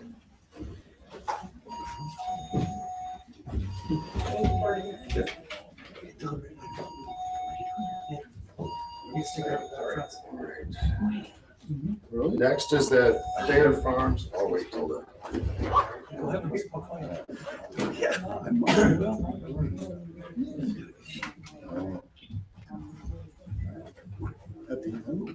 Popular guy. Next is the Thayer Farms North preliminary plat. We'll now open the hearing for the Thayer Farms North preliminary plat. Participating in this hearing are the commission members and staff as stated in the previous hearing. Come back. So we're trying to find it. There it is. We got it. Got it. The purpose of this hearing is to hear testimony and consider the proposal for the Thayer Farms North preliminary plat. Following the public hearing, the commission shall consider all relevant evidence and comments and determine whether to recommend that the council approve or disapprove the application or may return the proposal for modification. In its review, the commission shall determine if the proposal conforms to the general goals and policies of the comprehensive land use plan and whether the proposal is in conformance with the Rathdrum City Code. Our decision must be made by determining if the proposal meets the standards set forth in the adopted plans and code. I will again address the appearance and fairness doctrine. Does any member of this commission or one of their family members have any interest in the property or the application or own property within 300 feet of the property subject to the application? No. No. Does any member stand to gain or lose any financial benefit as a result of the outcome of the hearing? No. No. No. No. Can all of the members of this commission hear and consider the application in a fair and objective manner? Yes. Yes. Yes. Yes. Has any member of this commission engaged in any ex parte communications with either proponents or opponents of the application? And if so, please state on the record the substance of any such communications so that the interested parties have the opportunity to rebut. No. No. No. No. To the audience, is there any member of the audience who wishes to challenge the participation of any member of this commission in hearing this matter based on appearance of fairness grounds? If so, please step forward and include the reasons for the request. Seeing none. The ground rules for this hearing and order will be the same as the previous hearing. The applicant will have 15 minutes to provide their presentation, including testimony. Then staff will give their report. Following this, members of the public will have the opportunity to speak. Does everybody in the audience remember the rules? Thank you. Following public testimony, the applicant will have an opportunity for rebuttal, and the commission members should ensure all of their questions have been answered. After all of the public hearings are complete, the commission will have time to deliberate to try to make a determination on the application. I will now let the applicant provide their testimony. To the representative, please step forward and state your name and address for the record, and please keep your presentation to 15 minutes if you are able. I will. Good evening, Chairman Hatcher, members of the commission. My name is Drew Dittman with Lake City Engineering, 126 East Poplar Avenue in the city of Coeur d'Alene. Representing Thayer Farms North tonight and Big Creek Land Company. I'm going to introduce Cliff Mort and Tom Mort. They are Big Creek Land Company. They are local developers, been in North Idaho almost, if not all of their lives, been developing and working in the city of Rathdrum 25, 30 years. I'm going to let Cliff talk a little bit here first, and then I'm going to come back and do some technical stuff. But the property in question you can see there is highlighted as Thayer Farms North in red. The Thayer Farms project, which is under construction right now, there off of Lancaster, is kind of outlined in red just below it. This is for marketing purposes and for everything else. It's more of a continuation of that project. They will be joined by Rio Grande Avenue, which you can kind of see will cross the BPA and the Avista easements there and connect those two subdivisions together. I'm going to let Cliff give a little bit of a history and background, and then I'll come back up and give some technical stuff and answer questions if that's all right. Yes, sir. Hi there, planning commissioners, chairman, Cliff Mort. I reside at 6812 East Maplewood in Post Falls, Idaho. Been before you a number of times. Appreciate the new folks that are here. We've developed properties and built homes in Rathdrum since 1987, and we've seen a lot of changes in Rathdrum. These properties were part of some of the original Thayer, George Thayer properties, and that we've worked with him, and obviously he's passed, rest his soul. We actually, I can remember when George originally annexed these properties, back when, there was a big hubbub that Boeing was coming to the area, and some of the properties off of Meyer Road and so forth that are now industrial properties. There was pretty major annexations. And then, working with him when he had to sell some of these properties to Don Aristat when Don was moving monies from California, and obviously is a large landholder now in Rathdrum. And we ultimately were able to work with George and Don on this piece. As you're well aware, the Thayer Farms property to the south, and the things that we try to do in our developments. And I think hopefully it speaks for itself in the neighborhoods that we've developed in Rathdrum. We care about the community, we care about the schools. We've went ahead and worked with the schools on a voluntary impact fee. We know that schools are paid for in Idaho through taxes, but we recognize that, schools have been a big part of Rathdrum. I actually used to substitute teach in Rathdrum, so I know real well about the Rathdrum school districts. This particular project is one that, is pretty straightforward. The one to the south, Thayer Farms, was a planned unit development, and we did that because we felt there was a real need for a variety of housing types. And this particular one to the north, it fits the zone. We're very specific with lot size and type, even though that you'll see a variety of houses. But I'm gonna let Drew speak to that a little bit, and then I'll be available for questions on this neighborhood. Thank you, Chairman and Commissioners. Again, Drew Dittman, Lake City Engineering for the record. As Cliff had indicated, I believe, and Carrie can correct me if I'm wrong, the property was annexed in 93. I believe in 93. 93 and zoned R2 at that time. So the property's been in the city for a long time. It's been zoned R2 for a long time. Obviously, it's been planned for development and growth at some point. As you know, the city's sewer trunk line and water trunk line traverse across that property. They actually go through the original Thayer Farms, cut across the BPA easements, and head over to the new lift station off of Greens Ferry. So that was all planned as part of this project. You can see I've outlined it there with the big red star in the middle. All of that property that Aristat is selling to the Big Creek Land Company is zoned R2. The original Thayer Farms, as Cliff had indicated, was R1. We processed that as a PUD. This is a straightforward R2 subdivision. All of the lot sizes will comply with all the zoning requirements and setbacks and lot sizes and everything like that. So next slide, Carrie. So here's the subdivision, and I apologize, this one's turned to the left, so north would be to the left.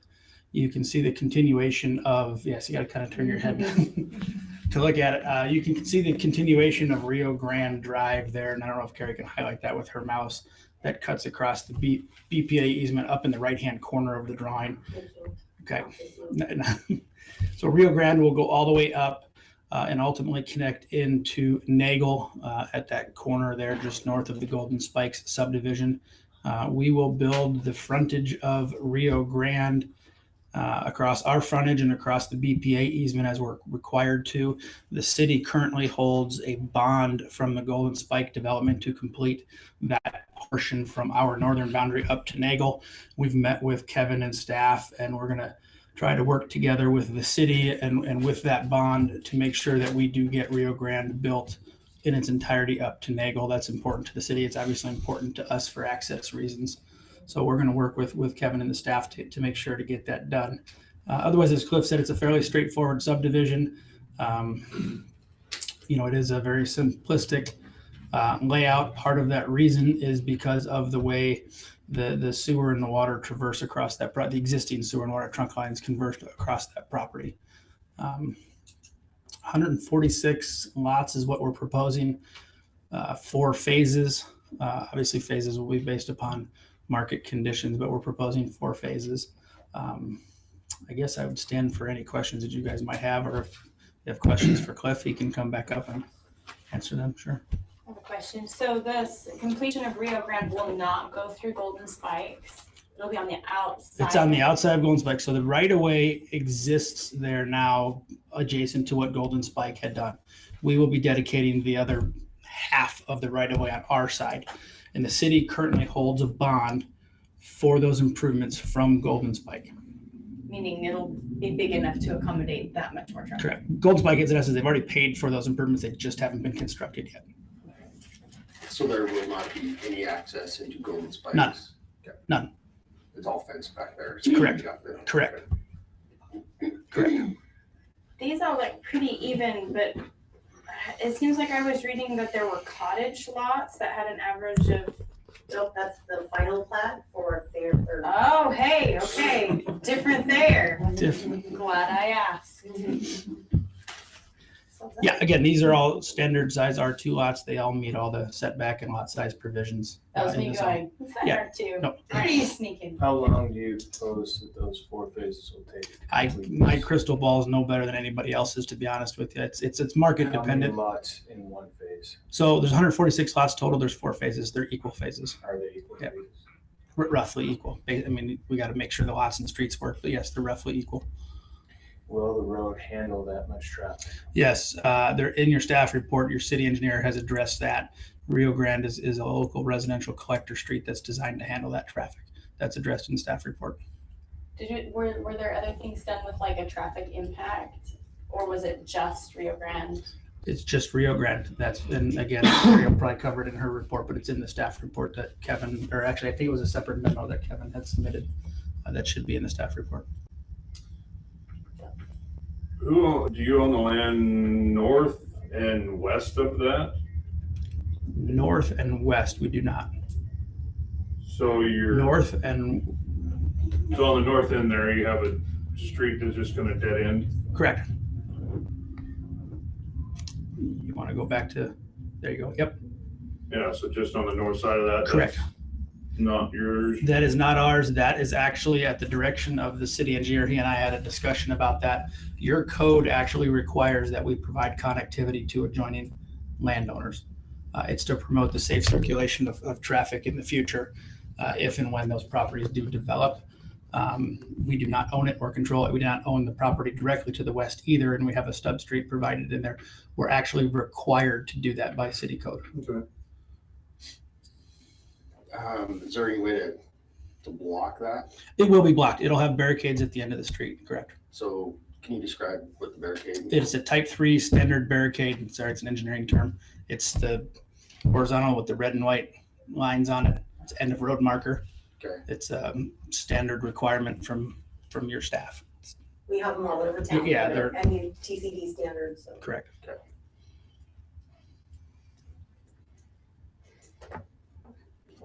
Any fencing planned along the back? You know what? I'll let Cliff address that. Sure. If that's right. Yeah.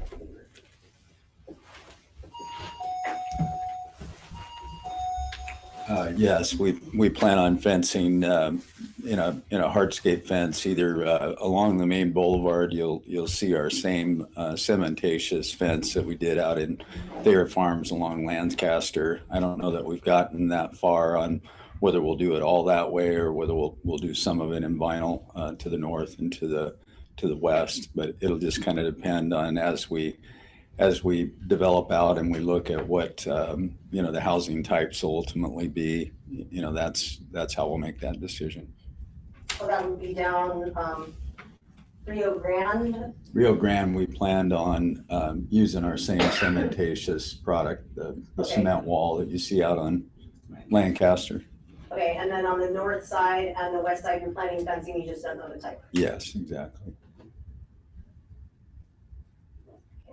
So it would either be the sedimentation, the rock wall. It'd either be the rock wall or the vinyl fence, but we want to make sure that it all blends in. And I think if you look at our neighborhoods, you'll find that we try to go overboard in that arena. So Keep the That's our kids from goal. playing with cows, right? that's right. That's right. That's right. Yeah. And only from electric fences that are there. That's right. Yeah. One of the things I thought about when I looked at this is the traffic on Rio Grande going north and south. Mhm. With Betty Keeper being close to the neighborhood and adding a lot of traffic to that area, the kids crossing the street at Betty Keeper, Schooner, maybe just east of Schooner, would you consider maybe purchasing one of our push button traffic lights for that area for the kids? Some to slow down traffic. I'd have to leave that to our engineer and to city staff as far as what, I know they're a solar standalone. Mhm. I think it would be important for the area. Mhm. But We'd something certainly like take a look at it, see what's entailed. that. Okay. you trying to pull that up? I'm gonna pull up the GIS so we can take. Oh, so you see where, okay. How close Betty Keeper is. Well, I don't know, do you have a master plan that shows your connectivity of your trail systems and so forth on how that is all going? And then, There is, so here's the Betty Keeper down here. So it would be, I know a lot of kids cross and go to Lord Loop and into that area. And the buses now are doing something different on Nagel. so, okay.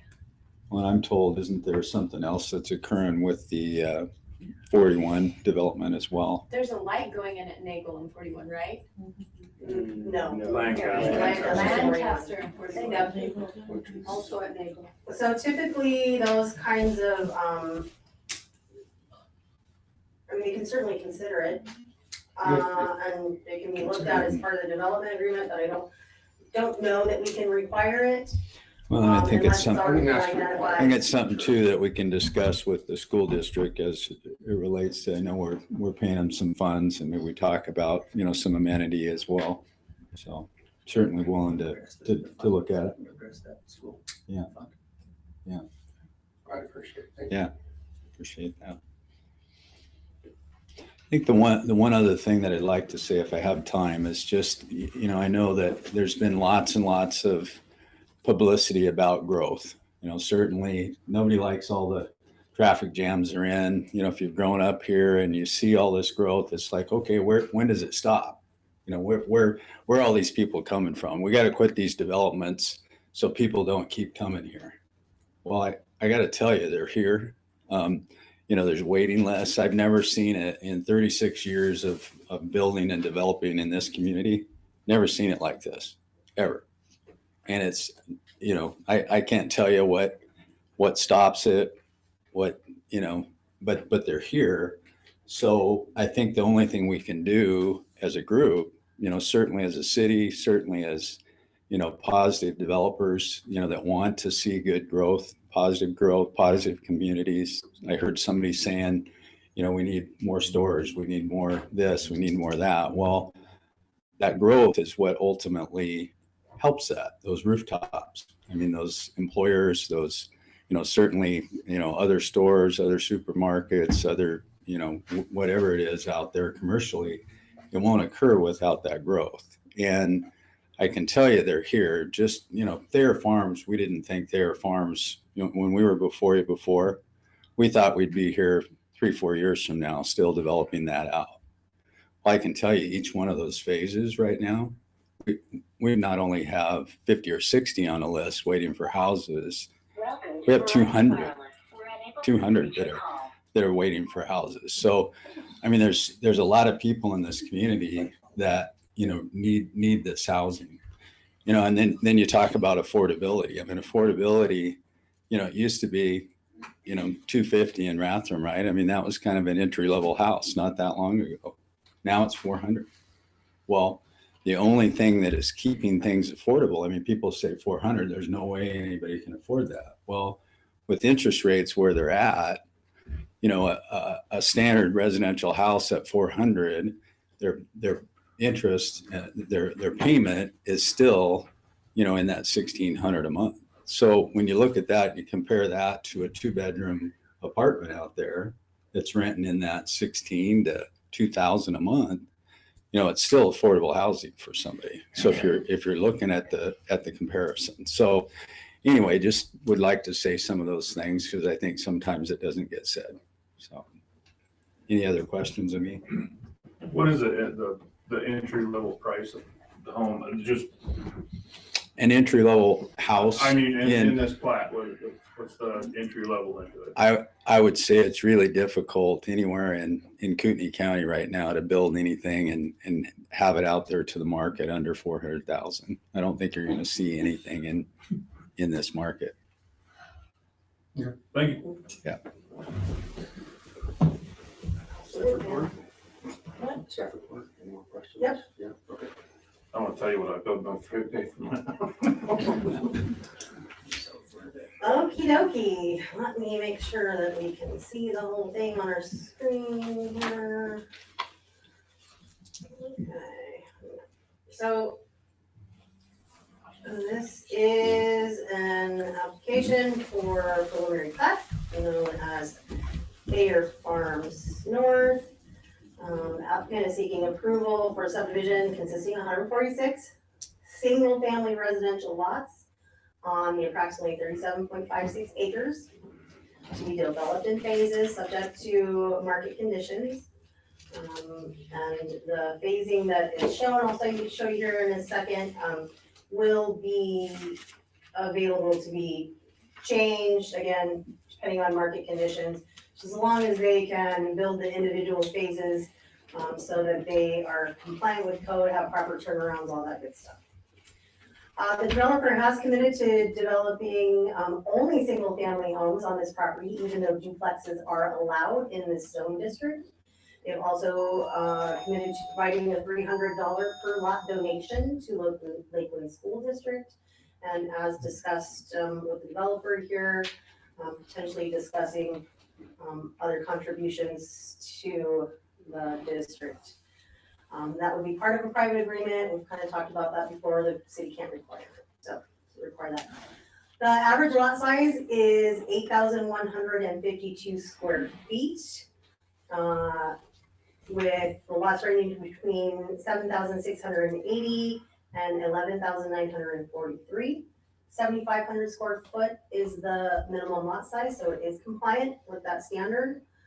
And again, the intent is to provide additional homes to meet housing demand within the city in an area that's already primarily developed with single-family homes within surrounding plan unit developments. We have the Thayer Farms plan unit development to the southeast, and we have the Golden Spike plan unit development to the east, and Diamond Spike plan unit development to the northeast.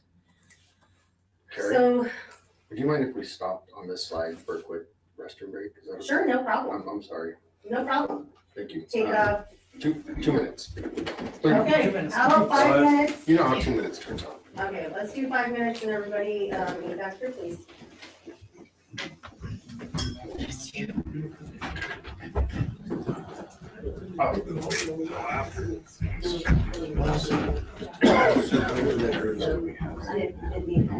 Oh, yeah, that's all. Okay.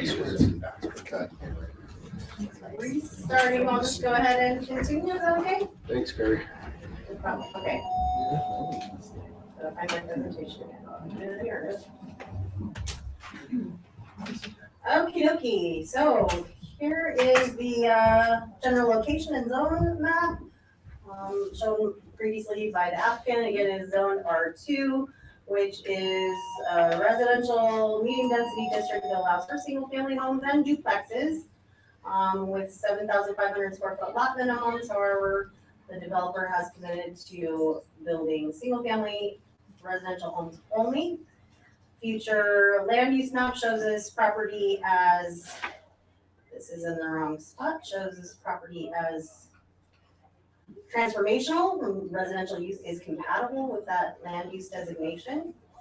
Here's an overview, kind of general location of the map, pointed with north at the top. Easy to see. And this is just, so you can see the kind of surrounding properties, and this is the area of that development here. So this over here is Golden Spike, Diamond Spike up here, residential neighborhood over by Betty Keeper, and then this, which is actually further built out at this point, is that area within Thayer Farms unit development. And all of this area here is a utility corridor that's not built. Here is the phasing map. Again, this faces north. So starting at the south end of the development, phase 1, phase 2, phase 3, phase 4, which are subject to change or based on market conditions.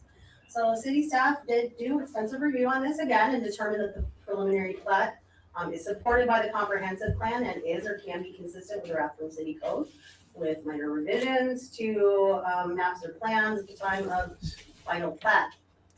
Again, the R2 zone district does allow single family homes. It's compliant with the standard for lot sizes, lot width to depth ratios. It appears that the lots have sufficient area to provide for reasonable building envelopes while complying with yard setback and lot coverage requirements. The developer will be required to extend city water and sewer mains to the property as shown within their preliminary plat. And discussed within the memo provided by the Public Works Director, Kevin Jump, which was provided to you. The city, again, received and reviewed that annual wastewater discharge capacity analysis, and we do have sewer available, and we do have water rights available as well. The proposed access to the subdivision will be primarily from Lancaster Road via Rio Grande Avenue through Thayer Farms is anticipated to be the primary entrance. Just because of the status and size of Lancaster for ease of use, we'll make that, also because there will be a fully lighted signal there. It will be easier for residents to use to get in and out of that development going down Nagle Road. It's assumed that there will be some access through, local access through Nagle Road, but the road is classified and built to be able to handle that pursuant to the review that was done by our Public Works Director. This section of Rio Grande that's within the Thayer Farms development currently to the south of this proposal is being constructed as part of their third edition improvements and or bonded for. The section of Rio Grande that connects to Nagle Lane northerly of this, again, is bonded for already by the developers of the Golden Spike development. And the western half at least that's adjacent to this proposal, that's south of that will be built as part of this development at Thayer Farms North. Again, the development was reviewed by the City Public Works Director for conformance with the city's transportation plan. Idaho Transportation Department, both highway districts and KMPO were all provided with the opportunity to review the proposal and provide comments or request information. No comments, concerns, or requests for traffic impact analysis or other studies were provided by any transportation agencies at the time of this report. And none came to the meeting, so I'm assuming, as the city does when offering comment, that if we do not receive any kind of comment from those jurisdictions, we assume they have no comment. A development agreement is required for this project, which provides project regulations and policy for public infrastructure development, and construction on the lot will be subject to individual building permits demonstrating compliance with zone district and development standards as found within Rutherford City Code at the time of development. The city does not provide individual lot or building review at the time of the plat. I did want to know that one of the details provided on the preliminary plat shows some kind of typical setbacks, and that this will either be removed from this plat or updated to reflect that all of those lots are required to have at least one rear yard. Again, the proposal is generally consistent and implements several golden policies, city's comprehensive plan. Again, the comprehensive plan is not a regulatory document. The several titles of Rathdrum City Code provide those regulations. And those sections that have also been reviewed and found to be compliant with minor technical revisions to that. So again, here are the comprehensive plan sections that were reviewed with those minor corrections to the staff report found in red. Again, the school district, I just put a note there that there will be a per lot donation. The developer is currently discussing with the school district. School district did not provide any kind of comment or letter for this development prior to the staff report being released. However, the developer did share an email between himself and the chief financial officer at the school district that they have been discussing this per lot donation. So here are the city code sections which were reviewed, analyzed for compliance. Same as the last one, only no floodplain regulations because this property is not within special flood hazard area. Any comments that are provided prior during the hearing? There were a couple of written comments that were provided. Those were included in your packets and are a matter of the record, are available for inspection, so don't need to be discussed here. Those comments and any comments received tonight are considered in the project analysis by the commission. And following the public hearing, we need to consider relevant evidence and comments and determine whether to recommend the council to approve or disapprove a plat or return it to the subdivider for modification. And again, we can only recommend contingencies for things that are beyond the scope of your power. So things like adding the traffic signal can definitely be recommended. It's something we can look into. But what your determination needs to include is if the proposed subdivision conforms to the general purpose of the comprehensive land use plan, which again it does, whether the proposal includes appropriate provisions for streets, drainage, so there will be street stormwater, alleys or other public ways, which will be dedicated to the public, open space, which is controlled through the city's impact fees for parks in lieu of any kind of donation of open space, Water supplies and sewage disposal, which was discussed that are available, can be extended to the property, and we do have capacity. Fire protection and other appropriate public and private improvements, and again, fire district did provide a letter, and the Rotherham Police Department was also contacted, did not provide any comment. And that is my staff report. Sounds like a lot of people didn't provide anything for this. It's a pretty big development. Yeah, and I actually, I believe that I put this out twice for agency comment and didn't receive anything back. It's just pretty standard, straightforward subdivision. Any questions? I have a question, but it might sound dumb. No dumb questions. The amount of traffic that's gonna come out of those two streets, north-south. So you're gonna have single-family homes, okay, it's 146.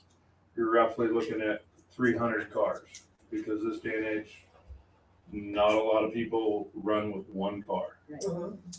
And I don't think we're gonna have a whole lot of bikers that live out in Rasmussen that wanna go to Coeur d'Alene every day on a bike.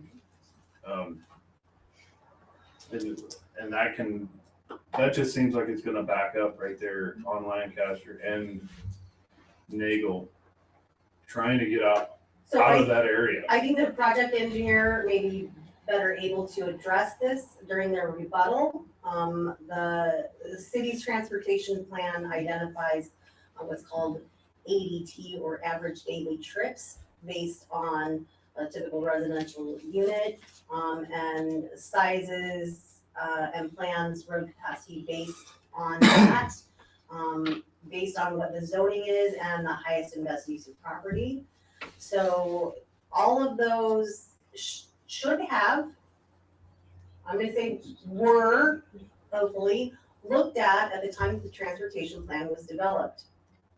So, again, when a transportation plan is developed, they look at, where there is development potential, what the development would look like, or how many houses it would accommodate if it were to develop at its highest and best use, based on the zone district standards and minimum lot size.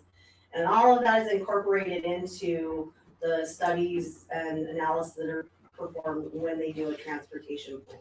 Okay. So our transportation planning should have already appropriately planned for that and addressed this. And any additional improvements that are necessary in the future to accommodate any kinds of backups or things like that would then be addressed at that future time. And I tell people all of this, and it's this all the time, it seems really counterintuitive, but transportation improvements are a chicken and egg scenario, and the houses and development comes first, not the road infrastructure. So you have to put in the minimum road infrastructure, to get people into the property and developments.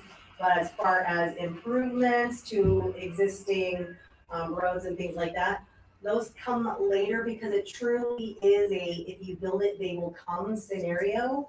If you put in a super freeway going through Rathdrum in anticipation that there's gonna be 1 million houses here in the future, the road will be full. Before that traffic will appear, it suddenly becomes the best way to get through to some other location or something like that. So you're actually attracting traffic. Again, it's kind of counterintuitive, but that's the way it is. When was the last, is that a current traffic plan? Because we've seen so much growth so fast. Is that accommodating for what's going on right now? So the last transportation improvement plan, I believe was passed in 2014.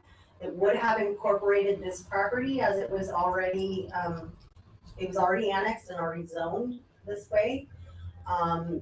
The transportation plan is actually also being currently updated, and most of that evaluation has been complete, and the Public Works Director is aware of it.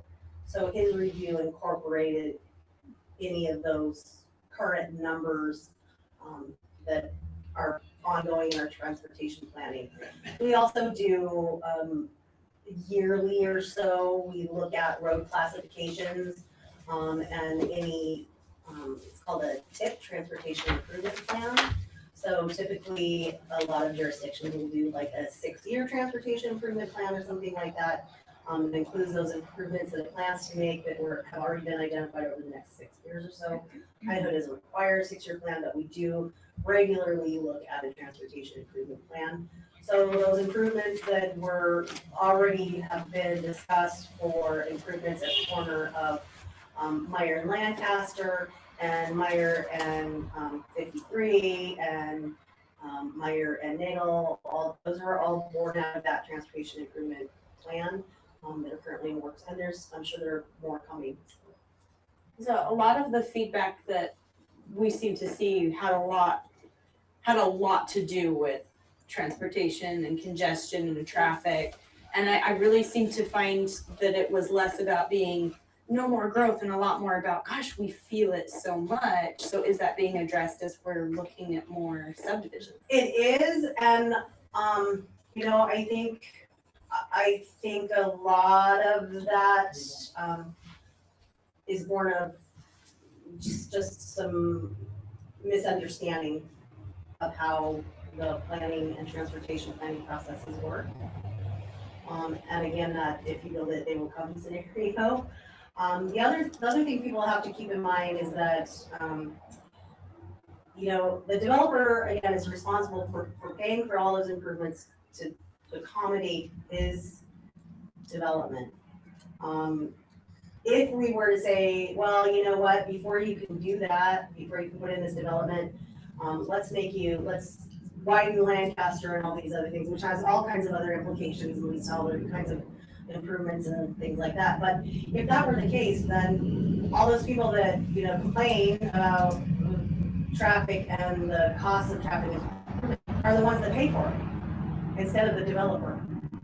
So it's kind of this, you don't know what you're asking for, really, because it would be additional tax dollars to existing residents that would end up paying for those improvements if they had to be installed prior to the development happening, instead of being distributed evenly with the people that are already impacting it, along with people that are going to put additional impacts on it. So you're talking about an impact fee then? So we do have a traffic impact fee. Mm-hmm. How much is that? Is that based on acreage or law? I don't know what it is. Those are determined by the city council, and they are determined by, I think they factor in average daily trips and things like that. I don't know the number. I guess I'm just, for the record, expressing frustration that there's nothing wrong with like a lot of these applications, but it's just like, if you build it, they'll come, but us not building it isn't helping deter either. Like we're kind of, if you tried to get to Weimar, it's impossible. There's so much that needs to be done, and then we're adding more houses. Yep. So, you know, there's, again, in transportation, there's lots of things to look at, including the impacts to our roads that are not just caused by our citizens, but citizens that live beyond Washington, Weimar, or that are traveling, or, yeah. California. Yeah. What about from a safety aspect? Because a lot of these safety personnel didn't So, comment. those are all considered during transportation planning. They look at, they pull data about crashes, whether those crashes had property damage, whether they had Is there a report fatalities. about this, or a study that people can actually put their hands on? You need to contact the public works director. He's the one that's responsible for all the right of way stuff. I think the state does the highway. Yeah, so the state highways, Highway 41 and Highway 53, you can find all that through ITD. We don't control what they're doing with those, so. But we do have opportunity to create arteries, I don't know if there's probably a technical term for it, that aren't state highway. And I feel like we're kind of waiting for the state to do something, and they never will, but we have opportunities to be doing more. Yeah, so we've identified those, what we call arterials. Arterials! Yeah, And we have those identified. Nagel is one, Meyer, of course, Lancaster. So kind of all the ones that are already kind of major north, south, east, west connections have already been identified as those. And again, improvements with those would be included in a transportation improvement plan, which are looked at all the time. So do we ever like meet with transportation? Do we ever mingle with the transportation people? With planning and zoning? That's a really good question. In most jurisdictions, yes. It's here, our public works director is the one that has taken responsibility for that plan. The plan will come to you before it is adopted by the city council. It's required, just like any other plan, to be reviewed and have hearings. So it will be discussed with you as it's coming up. And I believe they're also going to be doing public workshops and meetings, just like we've done with comprehensive plan. So the transportation plan is technically an element of our comprehensive plan, and its adoption has to go through the same process as the comprehensive plan we're currently working on. It's just that element of it has kind of been just like the parks element that the Parks Department is responsible for. That transportation element has been taken and given to Public Works as their responsibility and not the planning department. So could we make that happen? I would love to. It will have like a joint happen meeting. eventually. I suggest that you contact the Public Works directors. Okay, thank you. Any other questions so far? Public comment. Members who would like to speak in favor of?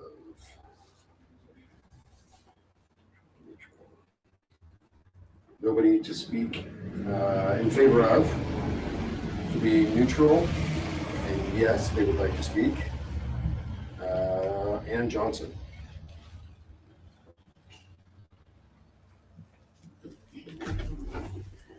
Hello, Ann Johnson, 8473 West Yosemite Street, Rathdrum, Idaho.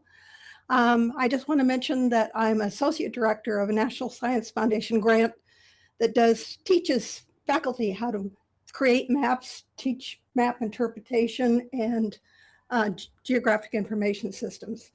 So when I saw the plan, I have no problem with the housing part. Okay, it's good. You know, we need houses. It's a decent plan.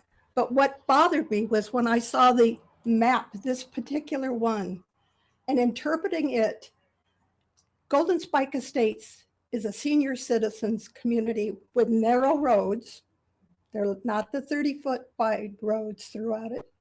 They have many elderly with very narrow sidewalks. They walk in the street. They walk with walkers, canes, wheelchairs. They're walking their dogs all the time, okay? So I looked at this map and I said, what is the route out of northbound out of this development? It's through Golden Spike Estates, through a road that currently has a fence across it and has had a fence for about 20 years.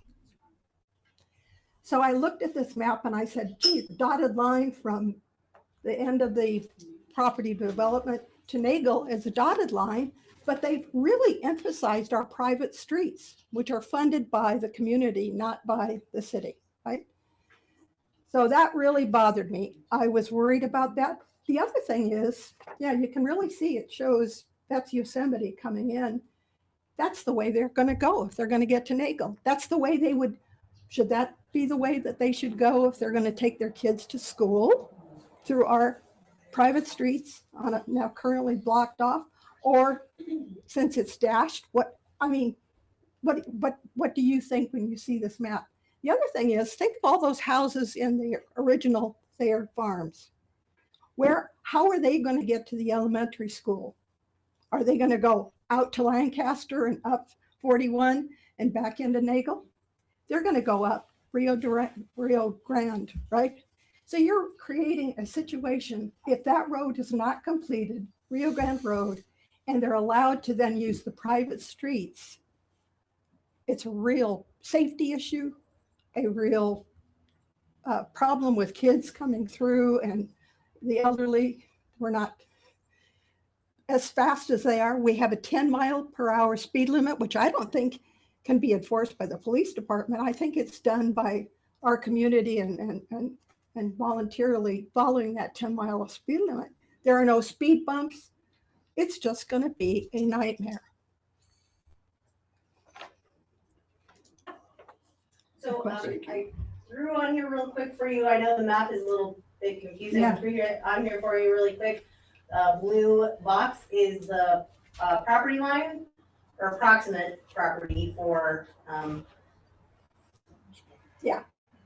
for Golden Spike. So the road alignment is actually within a designated right of way that is not on Golden Spike property.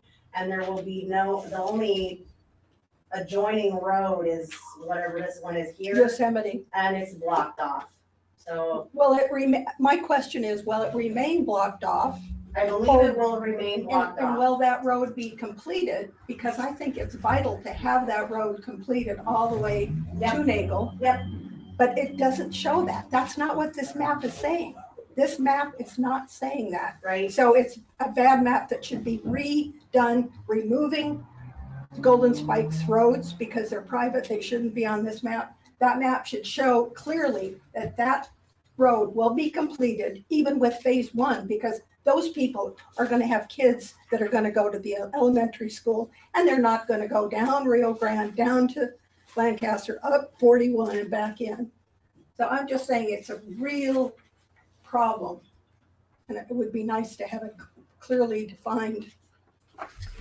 Thank you. Thank you. Next in neutral, who does wish to speak? Do I know? Hands?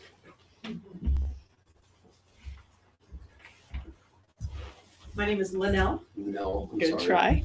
Linnell Knehans. I live at 9014 West Nagel Lane in Rathdrum, Idaho. Can you spell your last name? Knehans. I also provided a letter that's already in your guys' record. Thank you very much. Great letter, thank you. And then after I wrote the letter, I had some more thoughts on it. So I thought I'd come to the meeting and add a little bit more. So I'm not opposed to it. I know it's been set for residential since we bought the property. And I'm not going to go over what was in the letter because that's a waste of everybody's time to repeat that. But I am going to talk a little bit about, the profile of the houses in the lower area, the Thayer Farms that's already being built are like kind of a low profile. I'm not sure if there are restrictions on height of homes, but if they're going to be 3-story homes or 2-story homes, you're really going to be affecting the visual of this Rathdrum Prairie. And I have some concerns about that. So I'd like that to be considered, is the height of the homes and keeping them at a lower profile. Then I'd also like considerations for excessive light pollution. Having lights at every single intersection. I understand there's safety issues, but it really kind of, I think it overgrows a city when you've got excessive light. And then just a request is when phasing starts, and I would prefer them to start the phases on the outskirts, closer to the Rio Grande Road, closer to Lancaster, because that's supposed to be their access anyway. And so those would be a couple things. And then I have a question that I'd like response to, is the fence that was talked about. Was that going to be, the developer is going to be building that across the whole north, or is it going to be up to the landowners when they purchase the home? And then making sure that that fence does extend across that road that dead ends, because it really is a liability issue for our home. Yes. Thank you. Thank you. And just for clarification, we do have development standards that deal with maximum building heights as well as lighting provisions and things like that. They're all in our development standards. So these are in place. Thanks.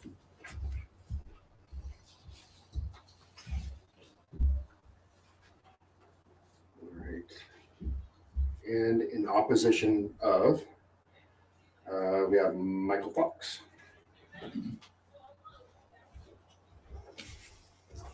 Michael Fox, 13403 North Grand Canyon, Rathdrum, Idaho. And before I make my comments, that section that the lady was referring to between the development and Nagel, if I remember right, the owner of Golden Spike was required to bond that full side, both sides of that. And then through the development, he was bonded for half. Developer pays half. But that money to provide that, so I'm not sure if that's going to be constructed at the same time as the rest of Rio Grande or how it's going to work. But supposedly he's responsible for both sides of that. Okay. Because he owns both sides of it. Okay. First thing I want to do is I guess, make sure that you understand this. I'm not really objecting to the subdivision. I know it's infill. It's an adequate design. I'm familiar with Mr. Morton, his land company, and the construction work that he does. I've been dealing with the dust and the noise for several years now, but other than that, I think he's building some top quality homes down there, and it's a nice development. So I don't want to take anything away from what he does. I do have some concerns though about the process and what this particular hearing and any public hearing has certain requirements for notifications, and the city did not meet those requirements for notifications for this public hearing. They're required to put a notice in the paper, they're required to post a sign, and they're required to send a letter to property owners within 300 feet of the project. If you include the Rio Grande as part of the project, there were a number of several dozen property owners that are within 10 feet of that did not receive a letter about this hearing. And I brought this to their attention, and it was like they don't need to meet their own codes. So I don't understand why they can pick and choose which codes they want to adhere to. If the code says send a notice, then send a notice. Their argument is that it's leased land and that's who they have to send it to, but that's not the case. The code says property owners, and everybody on that side of Golden Spike is a property owner. We pay taxes. I got a copy of mine. A big portion of it goes to the city of Rathdrum as a property tax payer. So we were entitled to notice. They chose not to give us one. I'm not sure why. It's been a fairly simple matter of sending the letter.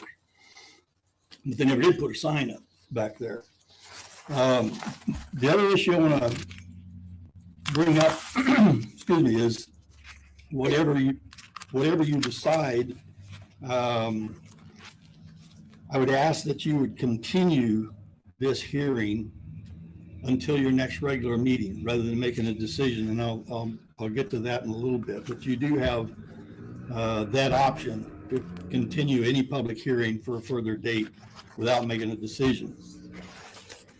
The planning and zoning process is well spelled out in both the Land Use Planning Act, Idaho law, and the Rathdrum City Code.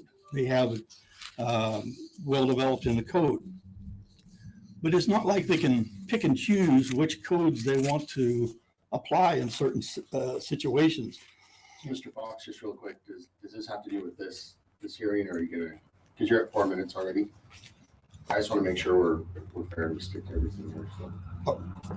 Are you talking about the public hearing for the Thayer North Farms? Yes. Yes. Yes. I did not receive a notice for this hearing. Okay. That's one of my objections. Okay. And I was entitled to a notice, and so were a lot of other residents. Also, when I brought up at a previous hearing, the chapter on municipal land donations, and it doesn't seem like anybody in the planning department or the planning commission is aware of this Rathdrum code that requires a municipal land donation for subdivisions. We're told that they have impact fee for subject or for houses. That's a building regulation. It has nothing to do with the subdivision permit. The subdivision ordinance requires a municipal land donation, and it's up to this commission to consider that as part of your decision to the city council. But you never discuss it. It's never aware. It's not part of the application. You don't even know about it. The other point I want to make is she mentioned the sewer. That sewer report that's included with this is very telling, and it should be studied very carefully because it is a combined flow. It's not just Rathdrum, it's combined. So as Post Falls grows, that uses up the available capacity of that district, of that sewer system. So it's not just Rathdrum that's filling it up, and Post Falls is growing a lot faster than we are. Those responses that she said that they tried to receive, Rathdrum City Code requires those responses to be available before you take any action on it. So without those responses, and it's up to the developer to provide those as part of the application. And that's his responsibility to ensure. And that's what the code says. So they're not following their own code for this subdivision. Thank you. Thank you, Mr. Fox. Would you like me to address anything? Please. Okay. City did provide legal public notice as is required by state law and Rathdrum City Code. The owner of the adjacent property, which is Golden Spike LLC, is the legal property owner. As per the records of Kootenai County, the city has no other way to track individual owners of homes within that property. In addition, the notice that was sent to Golden Spike LLC was emailed to all of the tenants or lessees of property within their development. We have evidence of that email that has been forwarded to the city attorney as well. The city did not directly post the notice of hearing on the property itself due to the fact that the property does not have any current public access to it. It does not border on any improved roads or right-of-ways. There's no way really to get to it to see that sign. So city staff did post that sign, the location down here on the property in common ownership of the developer in order that it could be most seen by the public in order to provide that required public notice.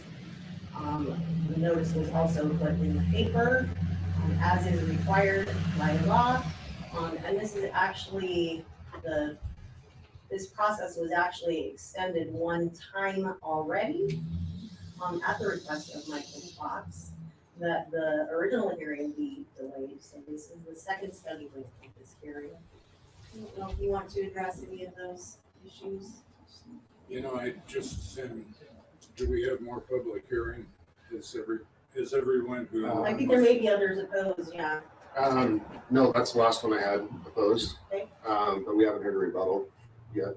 That's the only opposed, okay? Why don't I address the issues that Mr. Fox raised after rebuttal, and then the developer will have an opportunity to comment on any issues he wants, and I'll talk about the legal issues.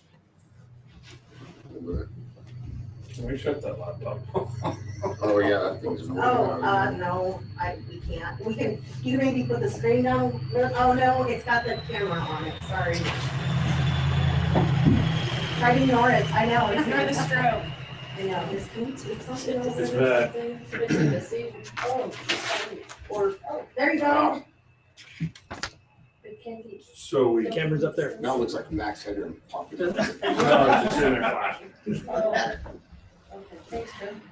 It does that for council too, so you're not, it's not super special. It's not singling you out. All right. Would you like to provide that? Sure. Yeah. Chairman Hatcher, Commissioners, Drew Dittman, Lake City Engineering, for the record. Took notes. I'll try to address all the comments. If I don't, please remind me.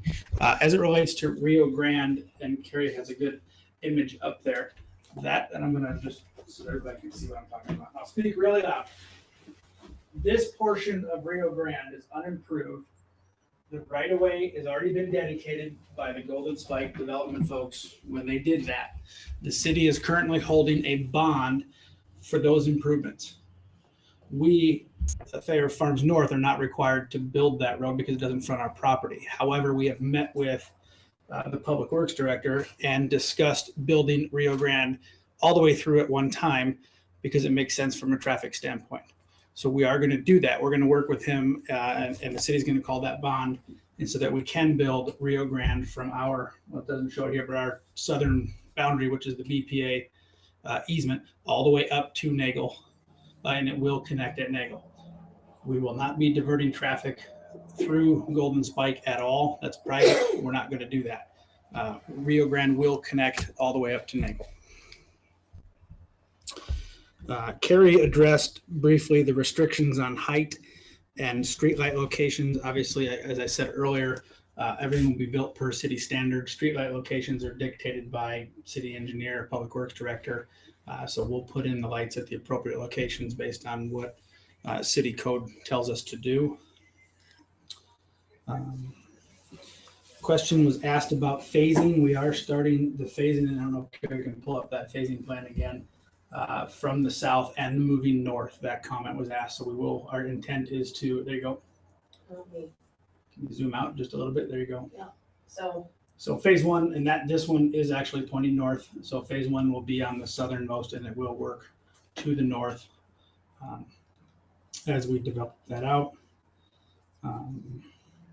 The fencing, the question was asked about the fencing around the perimeter.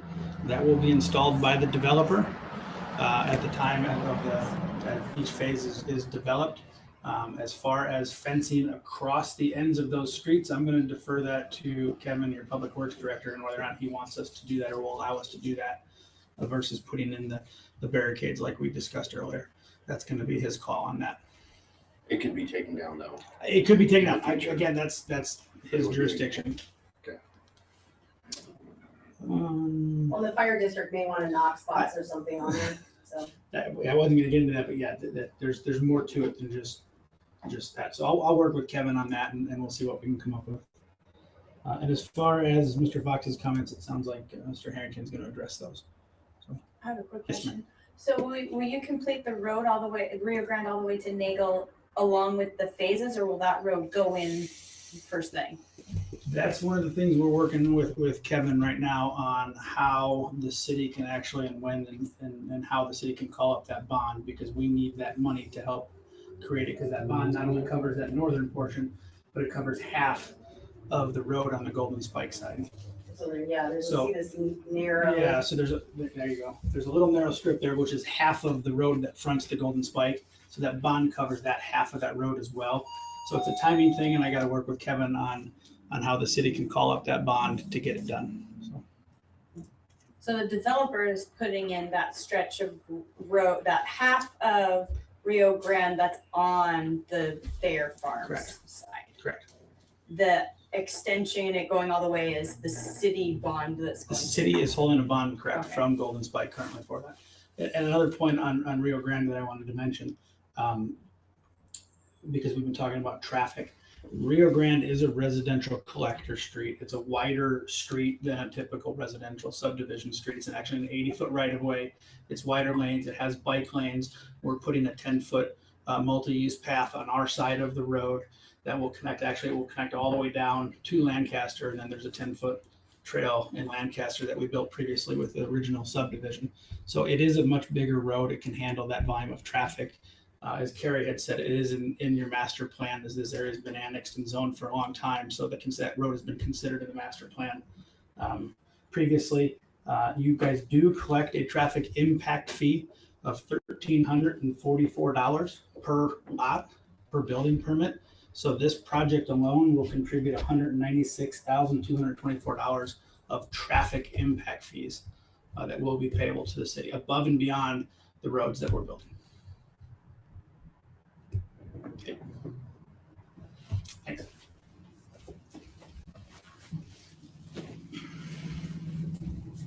Any questions?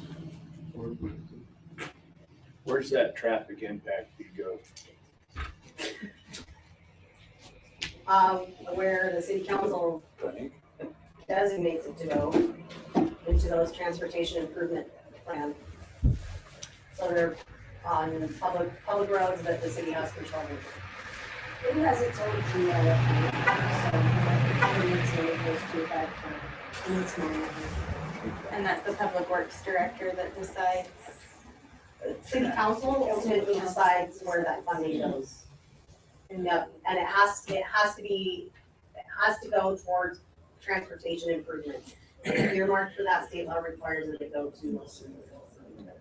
Generally speaking, that money goes to the arterials rather than residential streets.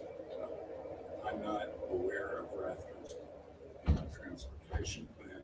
I think it'd be helpful to bring the public works director in and have him do a presentation on the transportation plan and update you on what's going on with it. And I think that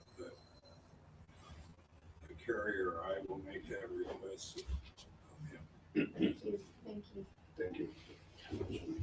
Now, as far as the notice issues, Rathdrum City Code requires that that notice of this type of hearing be placed on the property. And in this case, notice was placed on the Thayer property adjacent to this. And one could consider this development an expansion of the Thayer development that the notice was placed on it. Posting a notice on this property would have no beneficial effect because no one would see it unless they were on a cross-country trip away from any rights of ways. If the board continues the public hearing, then I guess my recommendation would be that we place a notice on both ends of this property, and that is the Golden Spike end and the end that would go, the Rio Grande will connect at ultimately. But there aren't any roads to this property. So placing a notice on it is a worthless exercise. But on the other hand, your code says that there will be a notice placed on the project property. So, I'm the one who would have to go to court on it. I think I can convince a judge that doing that would be worthless and that we place the notice on the best place that we could place it. But I've had judges say to me, I didn't write your code and you have to follow your code. So, so there's a chance that if that issue was taken to court, that we might not prevail. The issue of the notices mailed to property owners, we have a title company tell us who the property owners are within 300 feet. And the property owners in the Golden Spike are the Golden Spike. So what we get back is that the Golden Spike is the owner of the property on that side within 300 feet. Now, if you choose to continue the public hearing, we can send somebody in, or the developer can send somebody into Golden Spike, and we can drop a notice off on everyone's front porch. But we followed the requirements of what we usually do, which is find out who the property owner, and the title company said Golden Spike was the property owner, and we sent notice to them. And lo and behold, Mr. Fox is here tonight, so he must have found out some way that there was going to be a public hearing on this matter. I'd be very comfortable with you continuing this hearing and with us continuing it to a date certain, and the city doing the additional notices that Mr. Fox would like us to do. I think the developer should be heard on such a delay and whether that would adversely affect their timetable to extend this public hearing. Would you like to comment on that? Well, first and foremost, this is the second time we've tried to bring this before you, so we've been delayed once.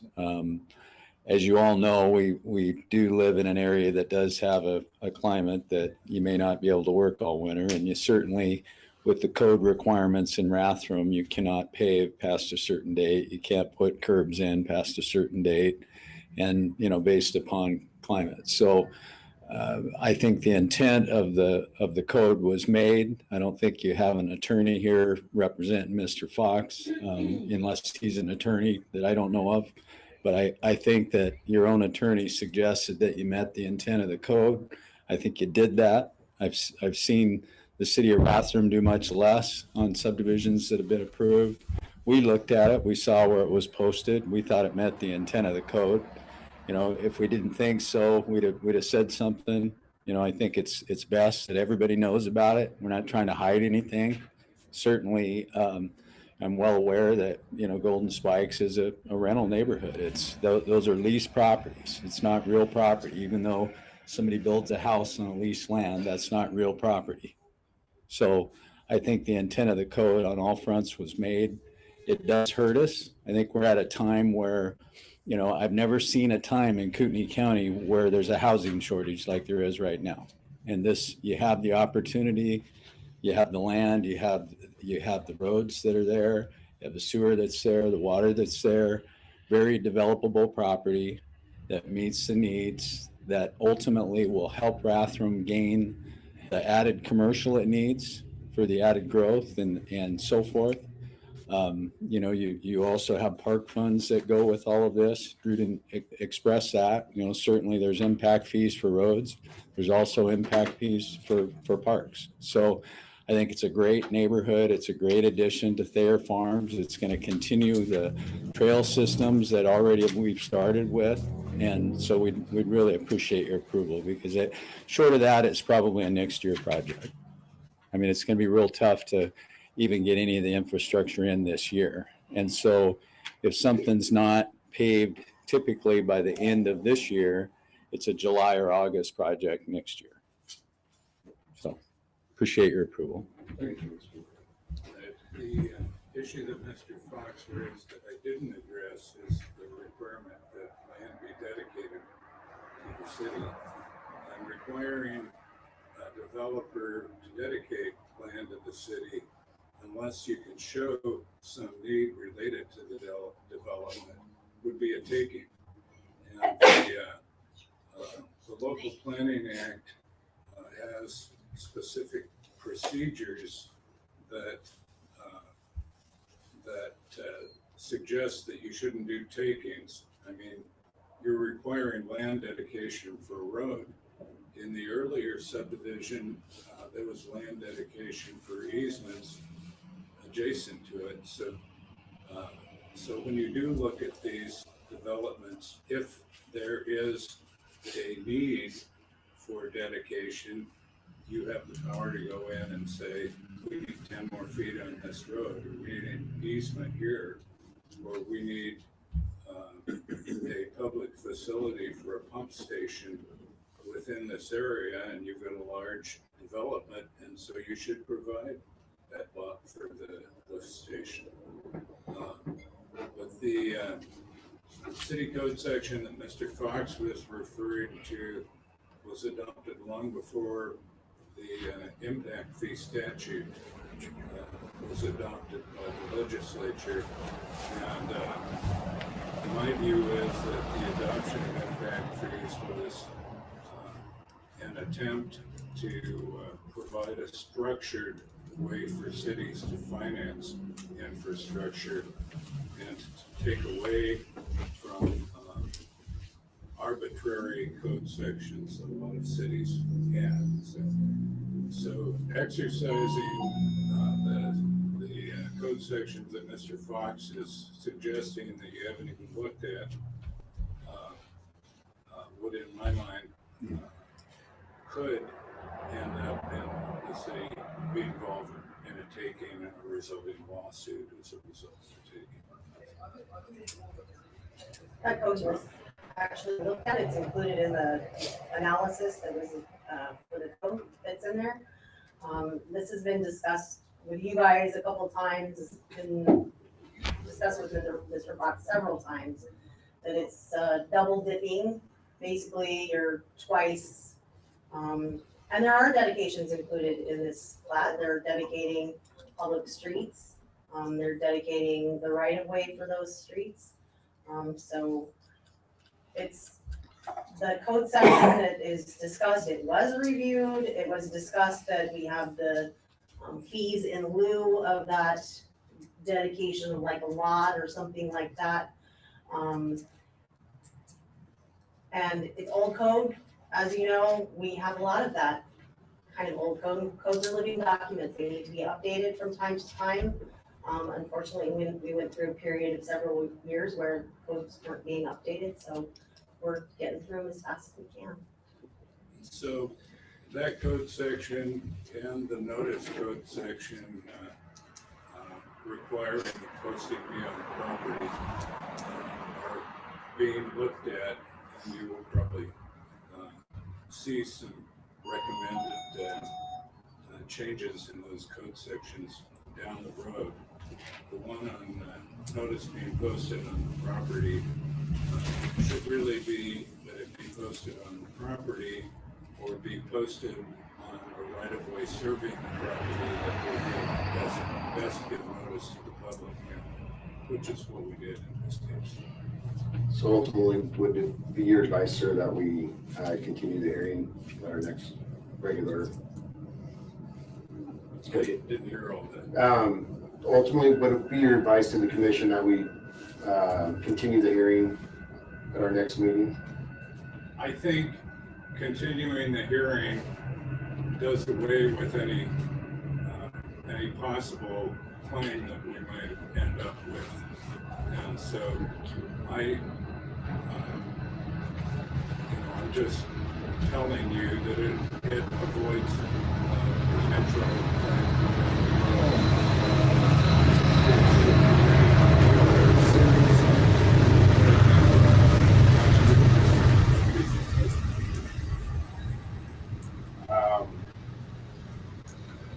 Hello, commissioners.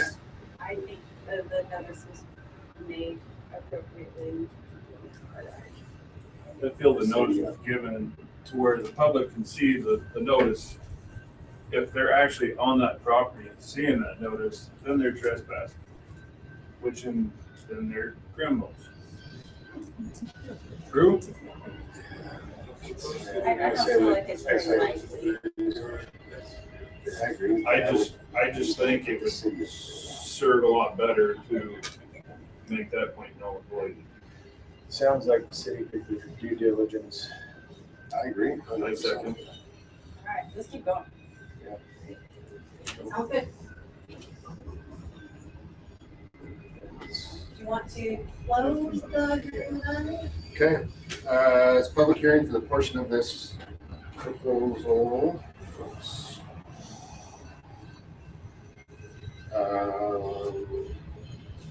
Air Farms North. There's Farms North is closed.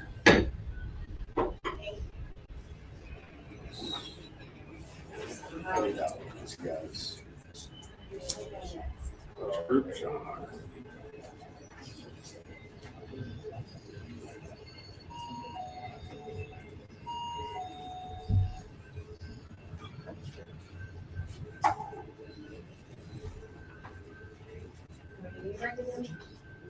Also want, yeah, water Short break. break? Short break. All right, it's almost 9 o'clock, so if everybody be back here at 9 o'clock, about 6 minutes still, that'd be great.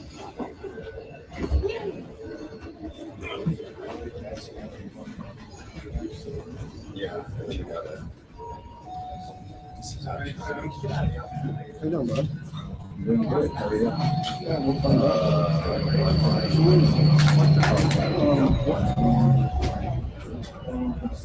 Have you seen anything like this? You've seen everything else. I know it's in there. I like it. It's fly, like the wind If you know it's in there, I'll give you $1,000 if you find it though. Yeah. Find what? We'll go ransack. The underwater glasses.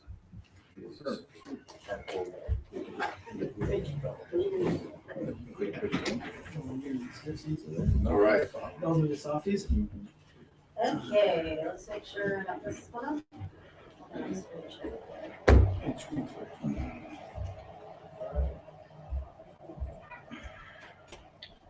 We're recording? Yep, We're good. ready. I'll now open the public hearing for the Brookshire South Hollis Woods preliminary plat. Participating in this hearing are commission members and staff, as stated in the previous hearing. The purpose of this hearing is to hear testimony and consider the proposal for the Brookshire South Hollis Woods preliminary plat. Following the public hearing, the commission shall consider all relevant evidence and comments and determine whether to recommend that the council approve or disapprove the application, or may return the proposal for modification. In its review, the commission shall determine if the proposal conforms to the general goals and policies of the comprehensive land use plan and whether the proposal is in conformance with Rathdrum City Code. Our decision must be made by determining if the proposal meets the standards set forth in the adopted plans and code.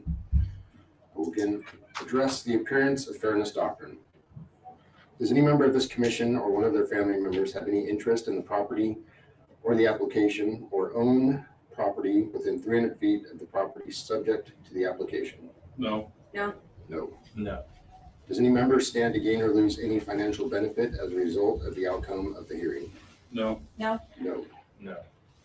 Can all of the members of this commission hear and consider the application in a fair and objective manner? Yes. Yes. Yes. Yes.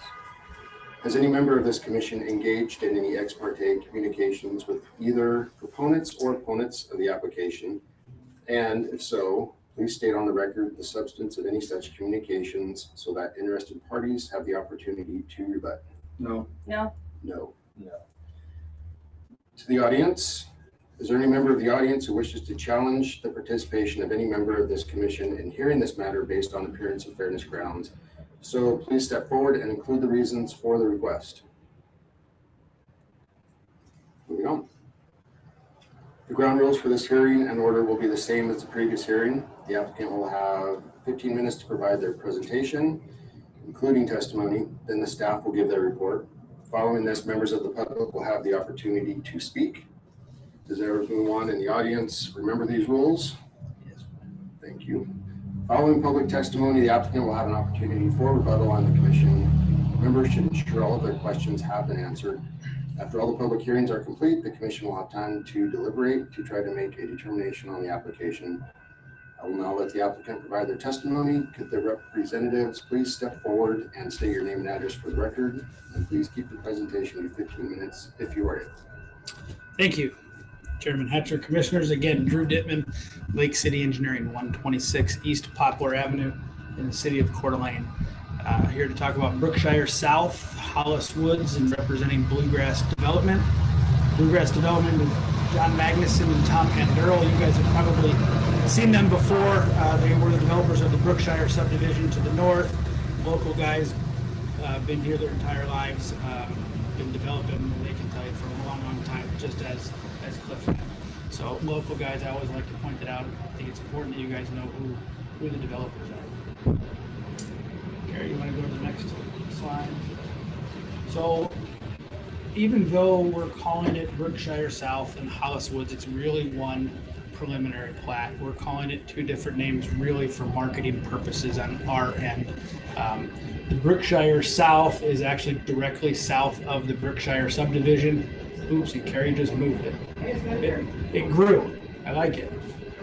And the Hollis Woods portion of the subdivision would be everything that's on the west side of Meyer. So that's Meyer Road that runs through the middle of it there. At the top of the screen is Lancaster, and then on the far left of the screen is Highway 41. The road on the south is Wyoming Avenue there. You can see the railroad tracks kind of cut through the middle.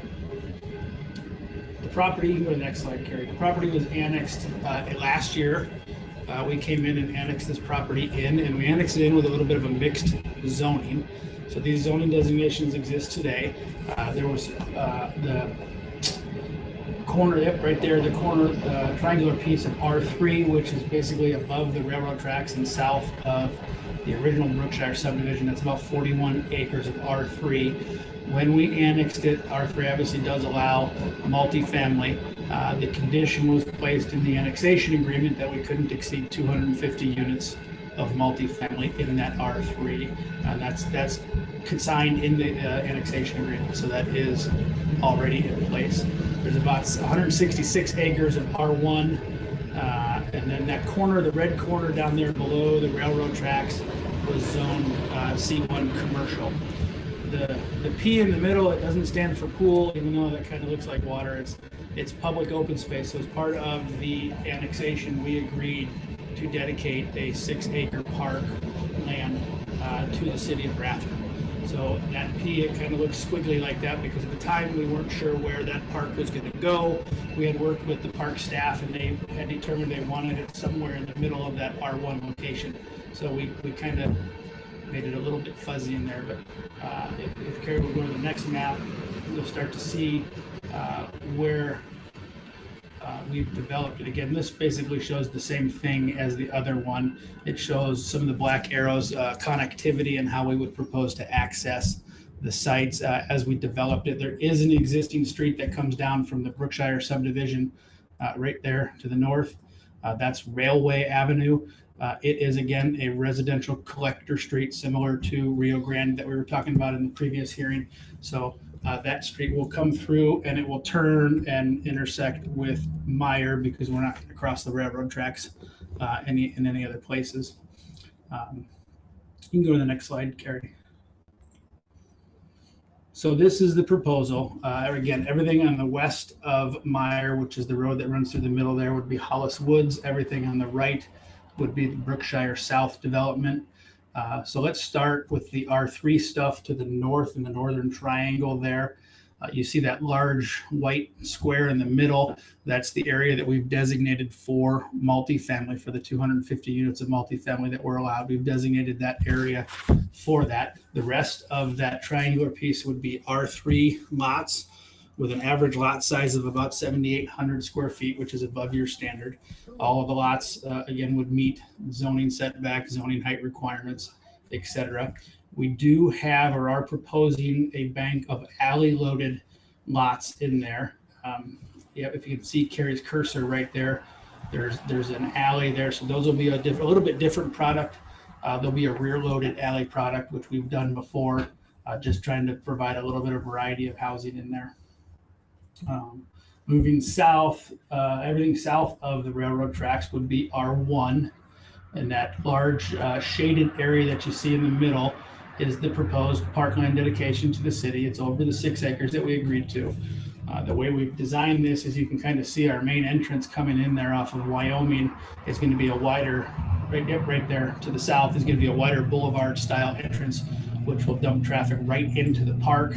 We've got streets that will completely surround the park. It'll provide additional on-street parking for anybody that wants to go to the park. Moving across Meyer, that property is zoned R1, what we're calling Hollis Woods. Again, we've got an average lot size in there of over 12,000 square feet, providing connectivity again to the property to the west. You can see that main road that's going to go through there that will provide connectivity to the west to satisfy that requirement in city code. Then finally it leaves the commercial zone property right there. We're proposing 2 lots on that. One of the things we have done during the planning stages of this, I went and approached the fire marshal because I knew they were looking for a new fire station site. And I had talked with the developers and they had agreed to dedicate a location there to Northern Lakes Fire Protection District for a new site.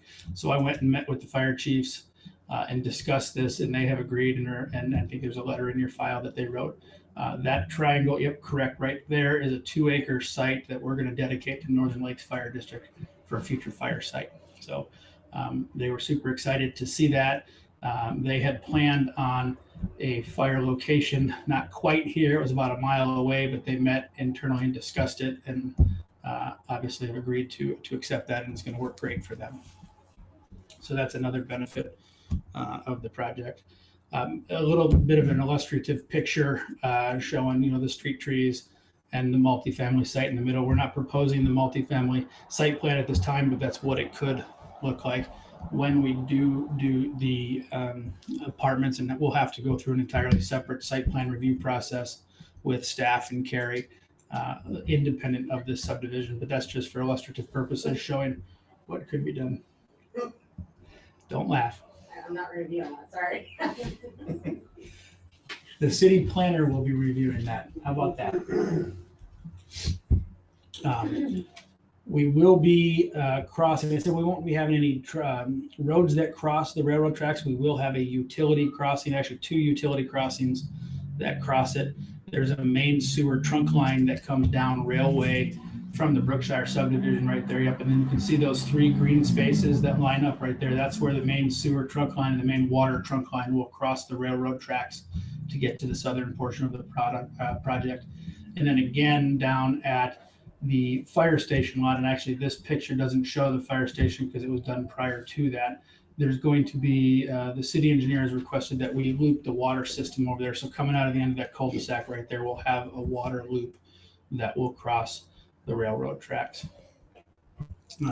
I won't get too much further involved into the infrastructure because I know there's a memo in your file written by the city engineer, public works director, Kevin, that discusses the transportation, the sewer, the water. All of those have adequate capacity. The city has the willingness and the intent to serve them. There are no issues. Kind of leads me into this next slide. What are the benefits to the city for this project? It is a big project, I'll give you that.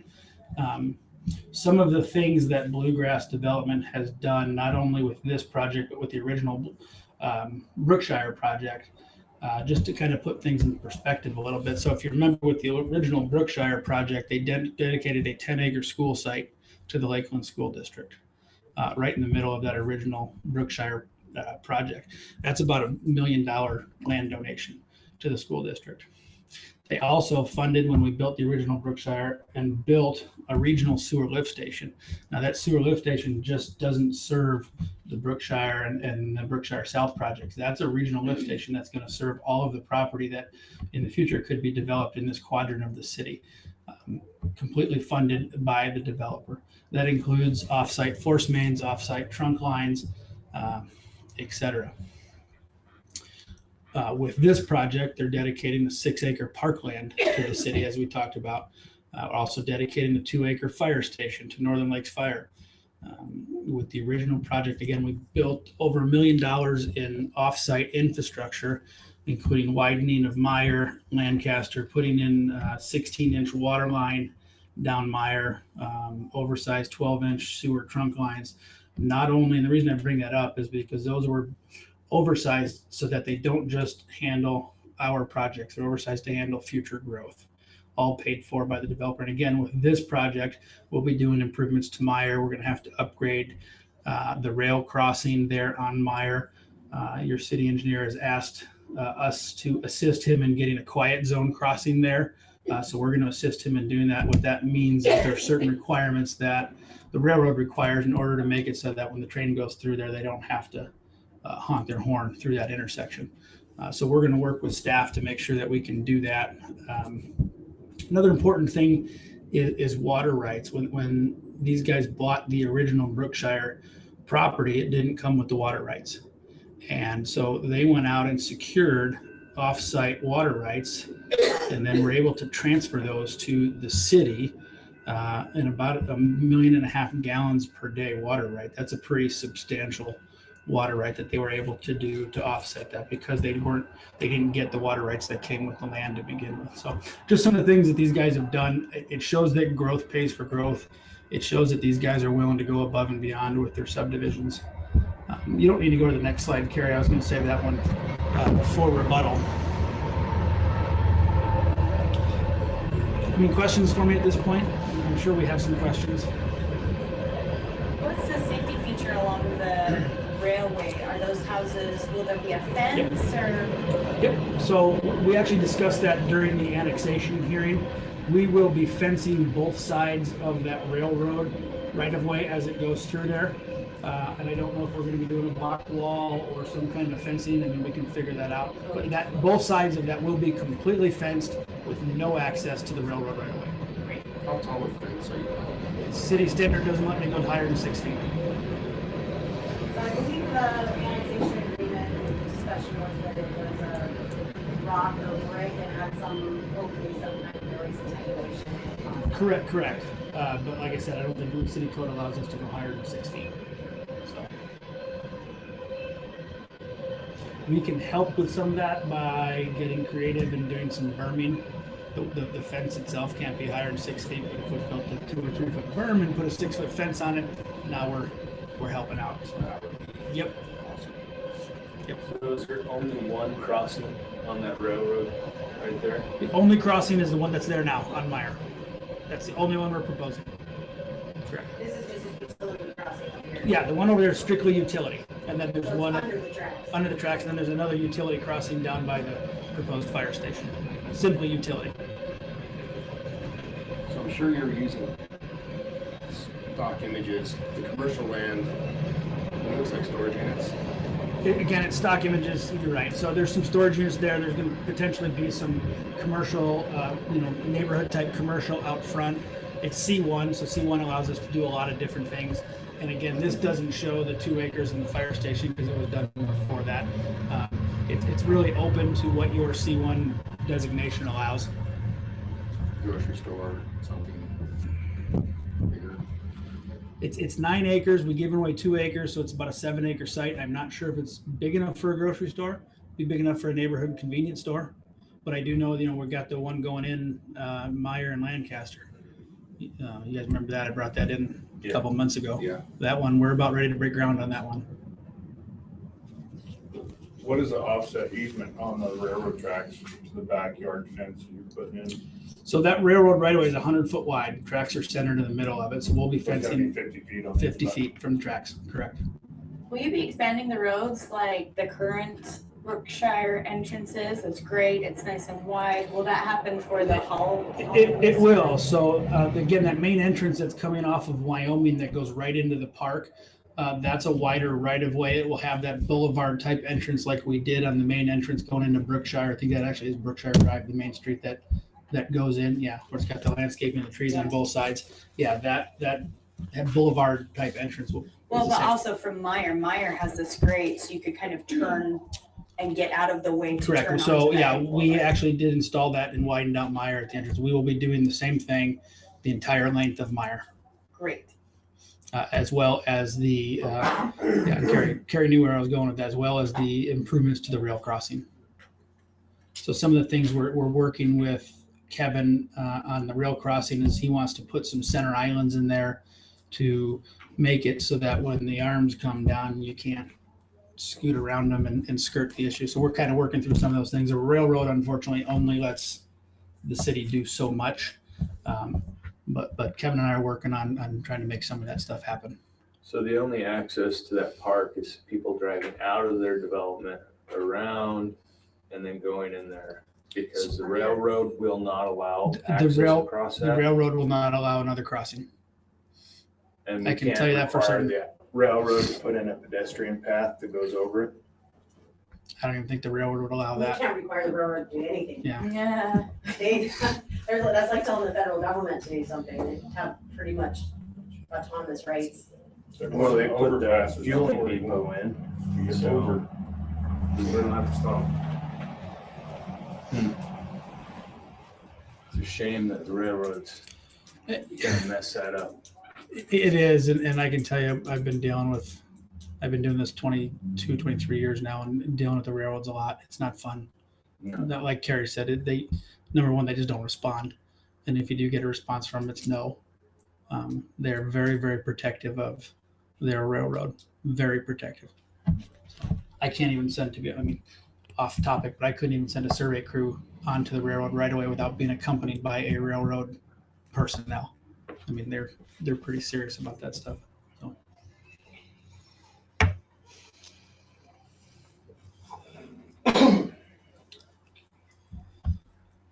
I'll have be back up in rebuttal. I'm sure Carrie's going to cover a lot of stuff. She's very thorough in her staff report, so I'll be back up in rebuttal if you got any further questions. Thank you.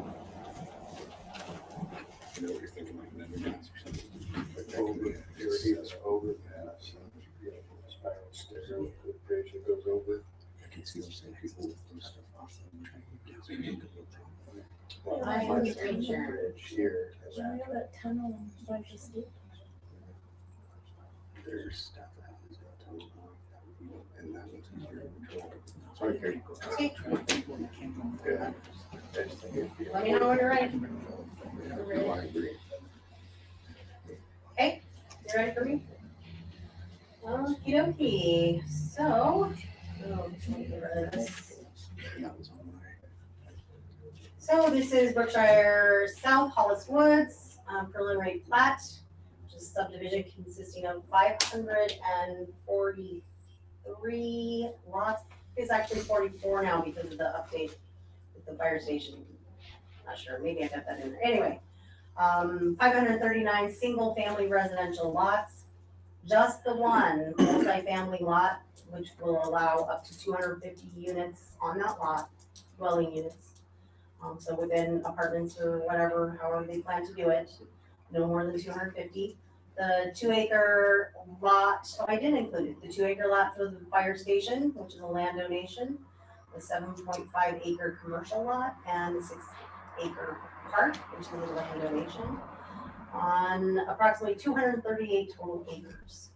Project will be developed in phases subject to market conditions with improvements anticipated to start this fall. And there is an annexation agreement that's in effect for this property, has been reviewed and is really current. There were stipulations in there about development of this property following progressive development within the original Berkshire development. Basically, the intent was to get that filled in before we started continuing to develop to the south. So to get infill accomplished first. And they will meet that by the time there's any development within this.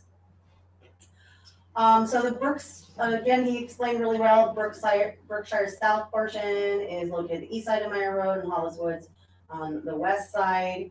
He talked about the lot sizes that will be included. Here is the general location and zoning, which he already showed you on one of his slides, located here. And the future land use map identified the site as transformational and residential and commercial uses are compatible with this designation.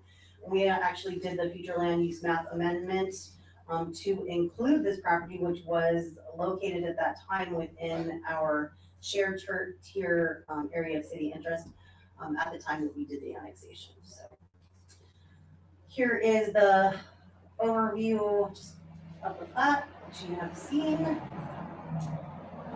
Again, so city staff reviewed and determined the preliminary plat supported by the city's comprehensive plan and is or can be consistent with Raccoon City Code. Again, the R3 zone district allows for multifamily dwellings, subject to lot size and other standards. The applicant has put within that R3 area, they're all single family lots except for the one multifamily lot. So that was at their choice and per the stipulations of the annexation agreement. The proposal is in compliance with the standards for this zone district as well as the other ones, including maximum proposed lot width to depth ratios, and there appears to be sufficient area unleashed each lot to provide for reasonable building envelopes. There was a question that Public Works had initially about providing driveways for a couple of the lots located up in this corner where they get really skinny. However, I believe that the designer worked that out to ensure that they have appropriate separations from driveways with this current plat here. You will also notice that this little triangle of land that was originally part of the Brookshire development, it was dedicated as a tract as part of that development with the understanding that it was not accessible or usable property because it's located, it was just this tiny little triangle located on the other side of the tracks for the rest of the development. So it has been included and incorporated within this subdivision proposal within one of the proposed lots, so takes care of that little piece of property. Okay, so the proposed development was reviewed again by City Public Works Director for the conformance to City Transportation Plan, and Idaho Transportation Department, the Highway Districts, and KMPO were all provided an opportunity to review the proposal. And we did not receive comments. I actually did communicate with the highway districts, both of them, on this proposal, and Thayer Farms with their secretary back and forth a couple times. And they were aware of the proposals and have no problems with them. And ITD generally has no comments unless something is located directly from one of their roadways. A portion of this development is within the Coeur d'Alene Airport area of influence and or traffic pattern area. It is not within any critical safety or protection zone, but it is just identified as an area where traffic patterns of overhead flights currently go or will go in the future. The developer has agreed to grant the airport an aviation easement by separate instrument, and that easement will be referred to on the final plat in order to address the use of that airspace above the property. That was one of the comments that was provided. The development agreement is required for this project, just like other ones that include any public infrastructure development. And construction on the lots will be subject to individual building permits demonstrating compliance with zoning and development standards at the time that that's built. So keep in mind that the C1 district, which that zoning down there is C1 is general commercial district. I don't believe they allow storage units. I think that's highway commercial only. So just so you know that graphic, it's just general. But and those zone districts, of course, will be updating a lot of our zoning once comprehensive plan is completed, and giving them a little bit better define what's allowed in some of those things. So, Rathdrum comprehensive plan and code analysis, same as with the last two proposals, they were reviewed in depth. It's generally consistent and implements several goals and policy of the plan, which is not a regulatory document. The titles of Rathdrum City Code, which do provide those regulations, were reviewed and the proposals been found to be compliant. Here again are those sections, as well as the corrections to the staff report, the sections of code that were reviewed, and the commission's action, which again, following public hearing, the commission shall consider all relevant evidence and comments and determine whether to recommend the council approve or disapprove the preliminary plat or return it to the subdivider for modification. You can only recommend contingencies to the council if they're beyond the scope of your power. So you can only recommend them, you can't require them. So you need to determine if the proposed subdivision conforms to the general purpose of a comprehensive land use plan, which as found staff report it does. Whether it includes appropriate provisions for streets, drainage, alleys, and other public ways, which it does. Open space, and there's even a park dedication with this one, which is great. Water and sewage disposal, water and sewage both available, as well as capacity. The lines can be extended to this property fire protection. They're providing for lot for the fire district and other appropriate public and private improvements. Any questions for me? Can you go back to the big map again? Yes. On the bottom, yep, on the bottom right corner. What is that? That, I know it looks Looks like a confusing walkway because or it's not filled in. Let me go back to Go back to the Drew's. colored one. Yep. So There we go. this is, it's open space. It will be a tract, what we commonly, well, they're now saying they're calling them lots. There's some discussion about that with legal, that City of Coeur d'Alene and some others are already looking at, but, Post Falls. Yeah, so it's basically where they're gonna put their signs for the development and stuff like that. So it'll be in common ownership of their, HOA or, We may have to give them lot numbers. yeah.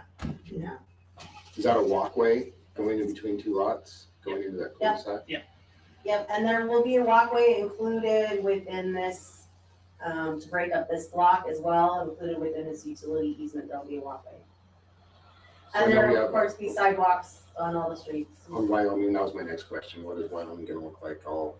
Wyoming will be improved along its frontage, just as, like, look at in front of Thayer Farms development. On question, I don't know if it was this one, I saw that there was gonna be walkways on real long blocks, and I see that there's a couple of really long blocks there that don't have walkways in it. Is that, It's not required by our code. that was a question? So this one has the walkway between. Again, it's typical, some developers choose to do it. It's not currently in our code to require. Hopefully, in fact, all our code says about blocks is this, at this time, is that they have to be a minimum length. It has no maximum, so, hopefully we'll look at that in the future. I just see a few that are really long and Yeah, for sure. separation. Are we still operating on where eventually Lancaster will be widened and there's gonna be a roundabout at Meyer and Lancaster? Meyer and Lancaster, yep, and that will occur hopefully next summer. I can address that too.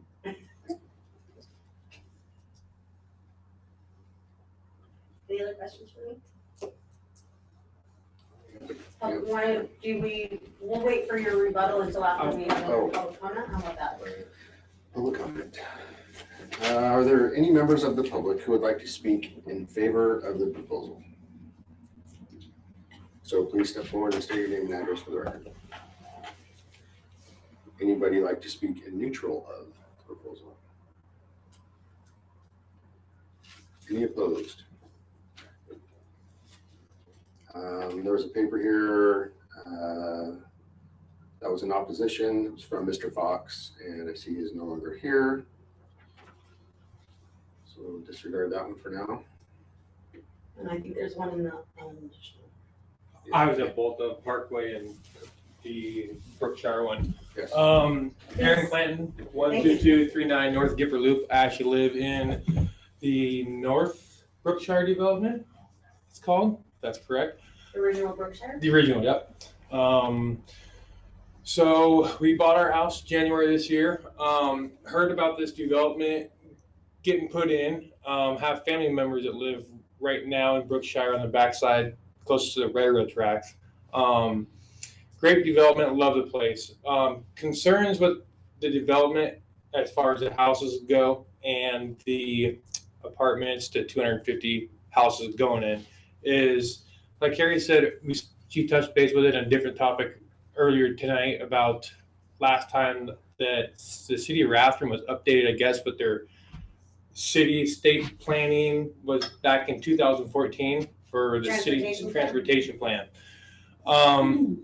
You know, that's something that we need to definitely look at the city without and make appropriate calls prior to putting developments in. And that's a lot of houses, 250 just apartments there alone.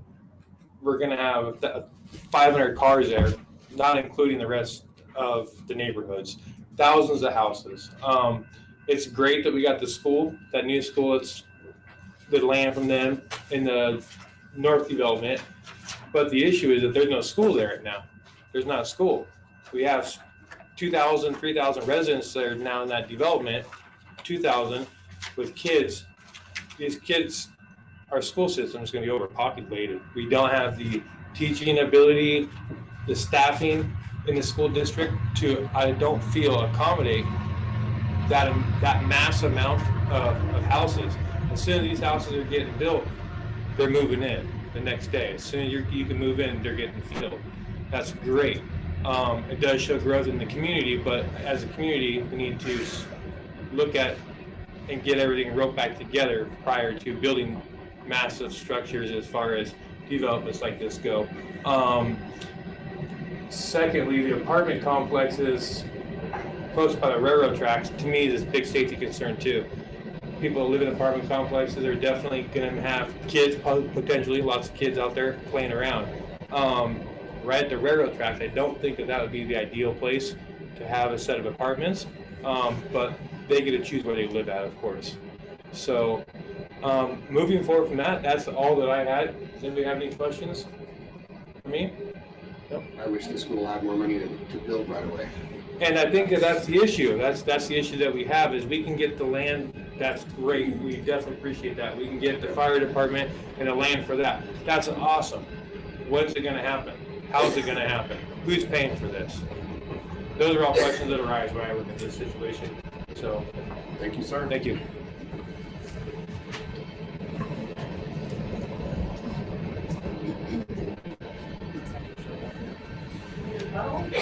Okay. Can you go back to my pretty picture? Over here again so you can point some things out. This arrow looking green area is an open space track. We're going to provide a trail that comes out here and connects to the 10-foot trail that is proposed that will run on Wyoming. There's also 10-foot trails on Meyer that will run north and south as well. So the point of that was just to provide some additional pedestrian access out to those walking both of those trails. Phasing, I didn't really talk about phasing. We submitted a phasing plan. Obviously, it's a big project. We're not going to go out and build 539 homes tomorrow. We are, I think, proposing 18 phases. So this is a long-term project. Again, does it mean it's an 18-year project? I couldn't tell you. Is it a 20-year project? Is it a 15-year project? It's somewhere in that range. It's a long project. And we're not just going to go build all the homes at once. You can kind of see the phasing plan. It's grayscaled in the background there. But we have submitted one. It's in the record. Carrie did talk about the threshold requirements. So in the annexation agreement, we were required to have developed 75%, if I'm not mistaken, of the original Brookshire subdivision before we could start building in this project. We've hit that threshold. Well, assuming you approve the next phase plat tonight for that, we'll have hit that threshold. So, yeah. Wow. Was that part of your phasing plan? Yes. Primary? Yep. So what phase are you in the Brookshire? We just started, we actually had a pre-construction meeting this morning for phase 5. Letter?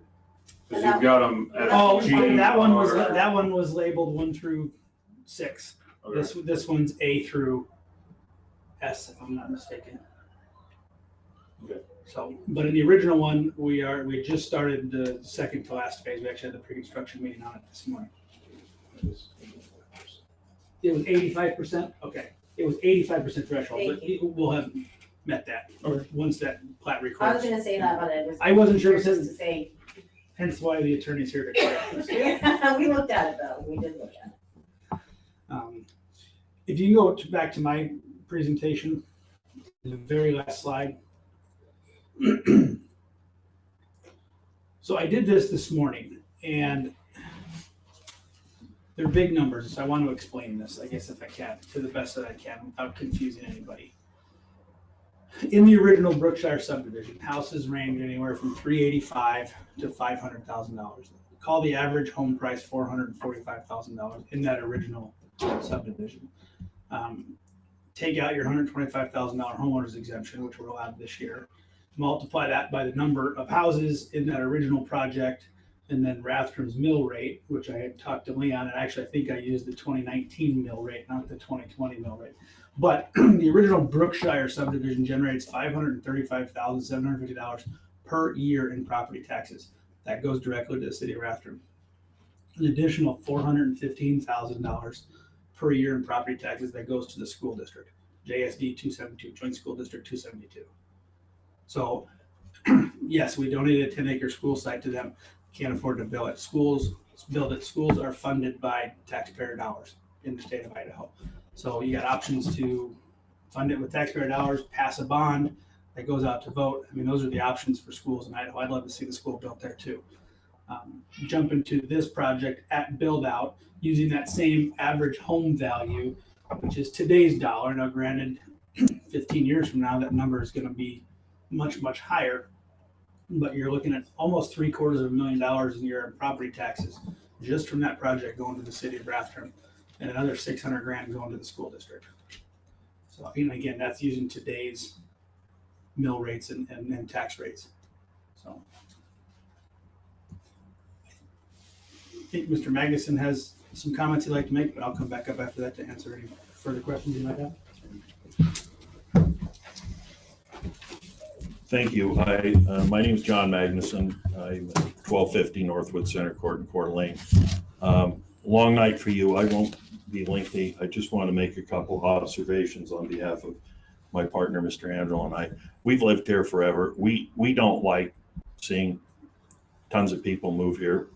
You know, it's our home. It's been our home for over 100, my family 120 years, but it's happening. And so what Tom and I have tried to do, and when we first came in front of the commission, when this project was at its infancy, is to say, you know, we've lived here and we're going to continue to live here, and we don't want to do anything that makes us unwelcome or unappreciated. And some people just, you know, they're not going to like it whether you do any development, but we wanted to do the development right. So first place we went was to the school district, and to the gentleman who lives on Gipper Loop. We appreciate you living in our community. The first thing we wanted to do was to make sure that we could do what we could for the school district. And so, you know, that donation, Drew gave the number, it's $1 million. I'm sorry we can't donate a school building, but, you know, in practical terms, there's $1 million that the citizens of the school district won't have to pay to buy the piece of property.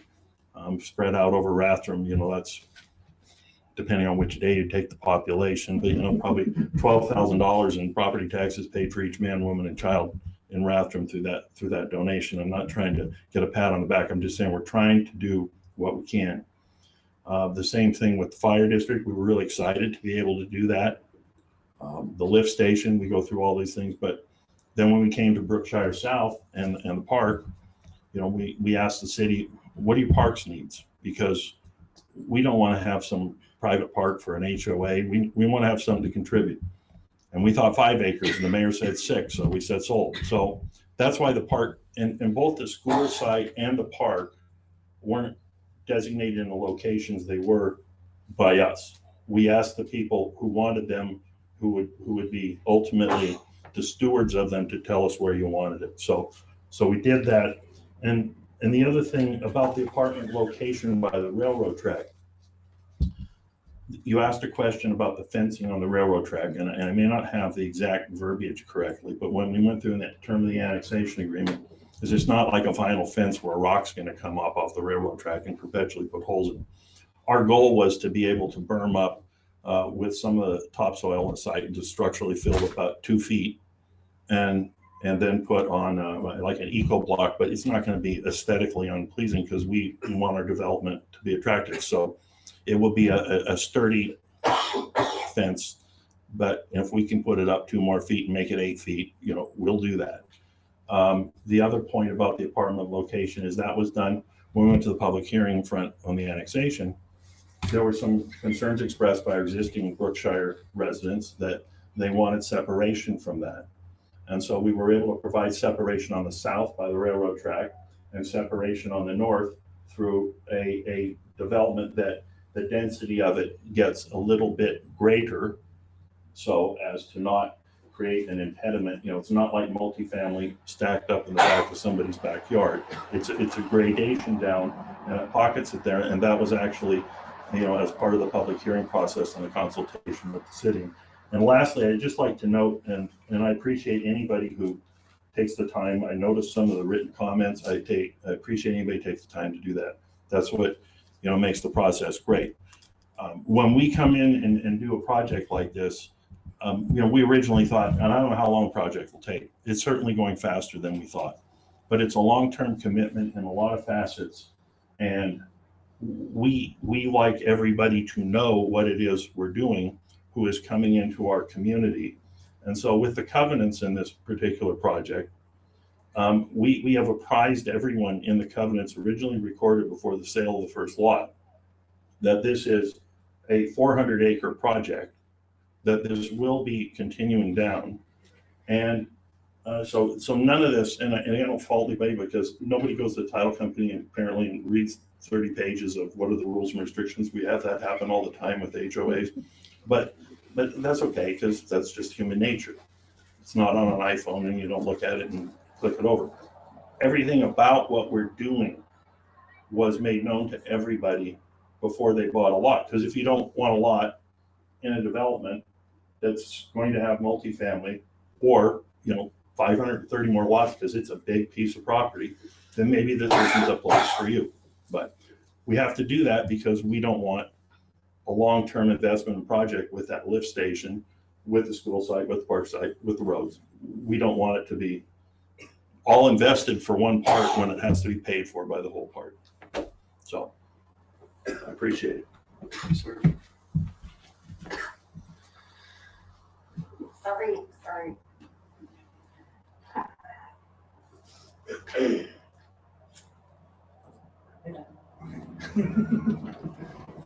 Questions?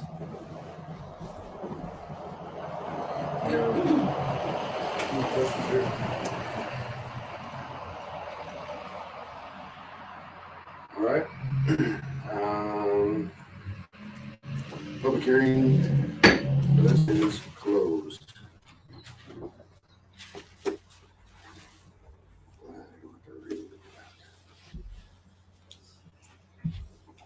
So.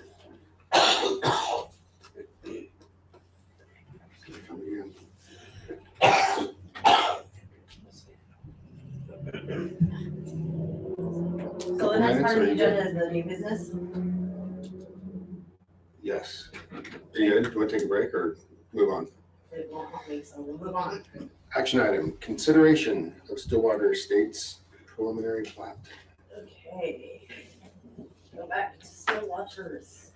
Wait, we're not doing a timber glade today? We will. Oh, wait, did you skip one there, John? No, Stillwater Estates is Stillwater first, sorry. Estates, yep. Can we I add put that these, to by be- the way, I put these in the order that they were received as applications. There we go. So Stillwater Estates preliminary plat, you opening. Oh, it's just not a public for deliberation? Gotcha. This is your opportunity to deliberate on the proposal. Which one? Sorry. Stillwater. Stillwater. We're deliberating now. And then if we decide to make a motion, we'll approve or disapprove. Or Okay. approve with recommendations. Definitely the no build the floodway. Okay, you guys, I gotta be over here. Are these working? Yeah. Yeah.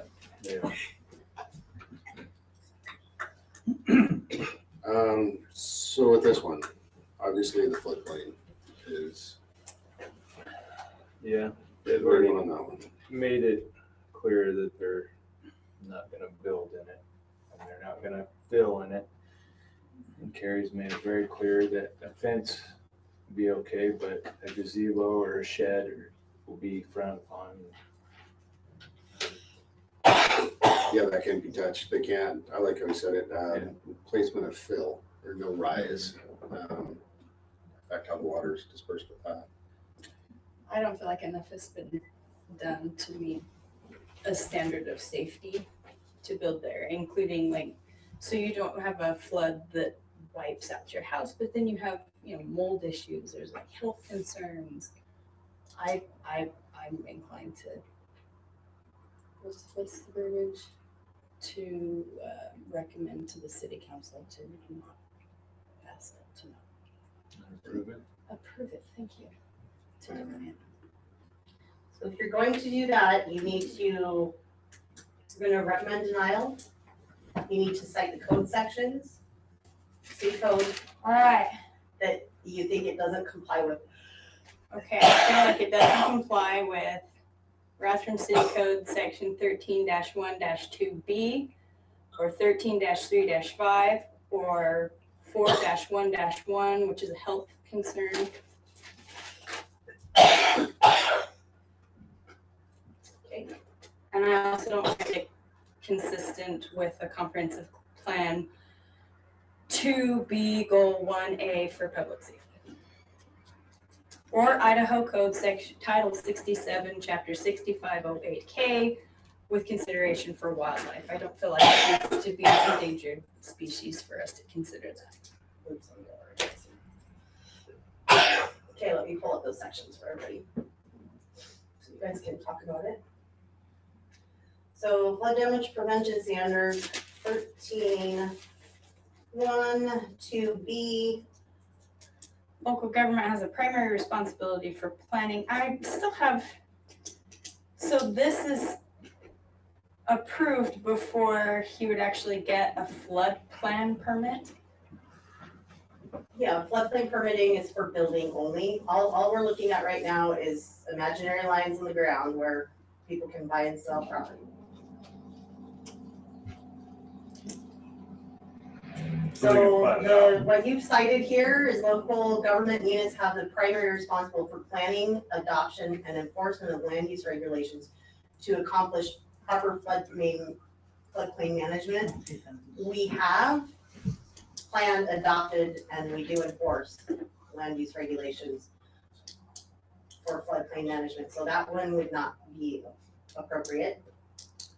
Let's carry a whole list. That's great. We'll go on to the next one, 13-3-5. Is 13. I think that's the flood plan permitting. Warranty and disclaimer of liability?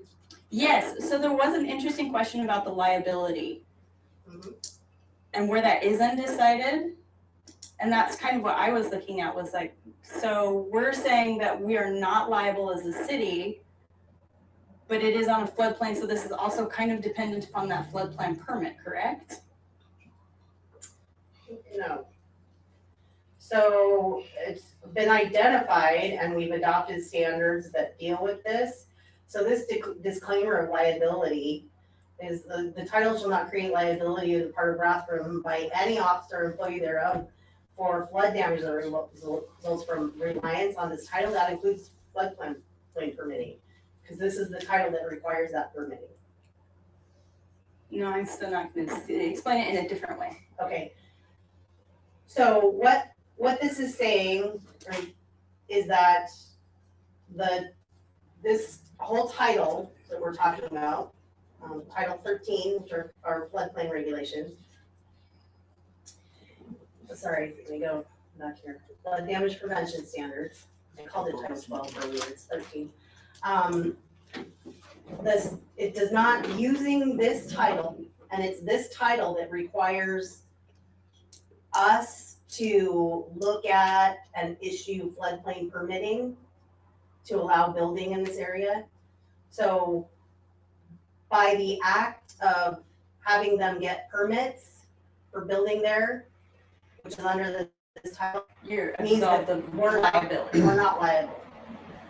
We're disclaiming any liability for what they choose to do within a special flood hazard area, because it's been made eminently aware to people that it is a special flood hazard area and that there are hazards that people have to accept and to build there and own property there. Is that likely to hold up, Yeah. Mr. Harrington? What was the question? So I can Liability. probably answer for him. We adopted these regulations directly from FEMA. So these are the federal government standards. If they're not gonna hold up for us, we're gonna drag the federal government into it. So the standard is FEMA says it's okay if we meet, if the developer meets all of these standards, therefore we're absolved of liability as a city. Yep. Okay, that makes sense to me. And basically, the developer has to do that by getting that approval for each building that goes into the. This is a very expensive project. Okay, so let's go and look at Title 4, Chapter 1. I'm not paying for it, I'm just saying. Wow. So you're citing 411, which is the purpose of our nuisances section, the intent of this chapter to promote the health, safety, and welfare of Rothman's residents and to protect neighborhoods against physical, visual, and economic deterioration caused by unsightly and unsanitary conditions determined to be nuisances according to this chapter. So this chapter does not identify mold or any of those things as a nuisance. The things that are identified as nuisances are declared within, where is it? Right here. So those things that are considered nuisances are litter, junk, debris, rubbish, and trash. Covered areas excluding exterior areas under roof, blah, blah, blah. Exterior areas used for or maintained as junkyards or dumping grounds. Outside parking and storage on residentially zoned property of vehicles, materials, supplies, and equipment not customarily used for residential purposes. But the fact that this has all of junk and litter, but it's not on the property to be developed, does not consider it a nuisance. You talking about the sump stuff? Yeah. That's been going there for years though. I mean, it's gonna get junk. Accumulations, you could actually say it's a nuisance right now because it has weeds and grasses and other on property in the city limits that may constitute a safety hazard because they get long and dry. But I would It's a nuisance. assume that once people live there, that they're probably gonna cut their grass and stuff, so. I don't think that you can use that one. Hang on. We'll go to, sorry, let me pull up my comprehensive plan and matrix. And that goes,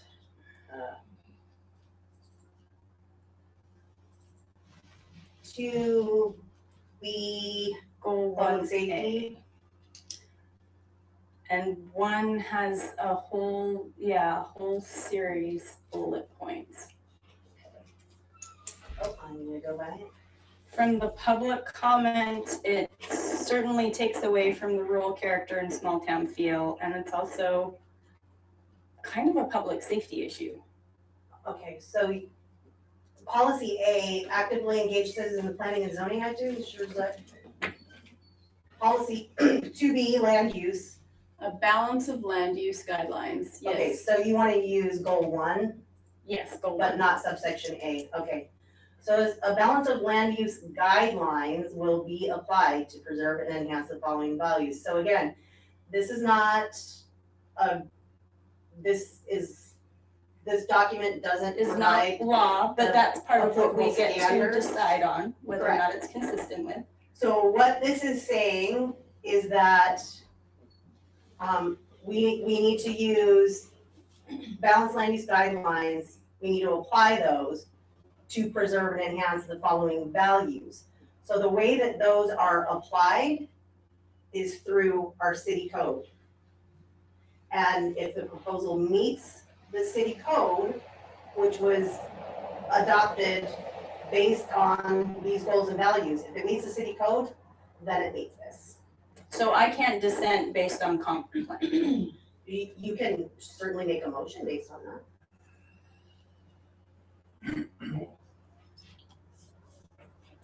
Are there any other considerations, comments, concerns?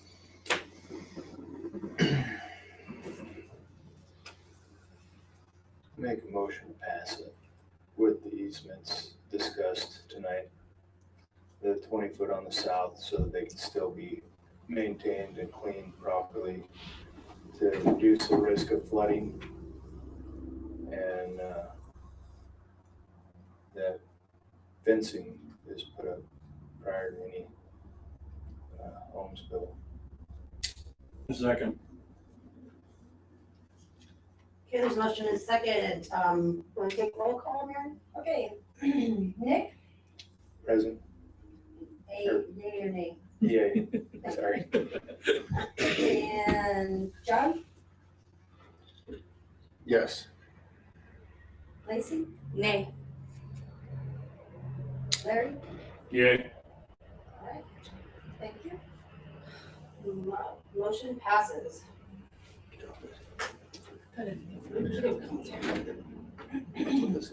So Nick, so I can confirm this, you are passing it with easements for both of them. Fencing installed prior to any homes being built. Yes. And what was your third thing? The easements and the fence. That's all right. All right, thank you. And then no- And who was my second? That's. Aye, Larry. Okay. All right, next, consideration of the Timberglade final plat. This is just a technicality on our part. This is technicality. Hopefully we I'll won't have run to through do it in the staff the future. report really quickly if you'd like me to. It was reviewed, it's the same as the preliminary plat. Here's what it looked like preliminary plat, here's what it looks like final plat. Motion to approve. Okay, there's a motion on the table. Second. Larry? Yes. Okay, Nick, Approved. John, Yes. Lacey? Yes. Aye. Larry. Thank you. Okay, B, consideration of Brookshire 3, final plat. correction, Brookshire 3rd edition final plat, another technicality. Another technicality.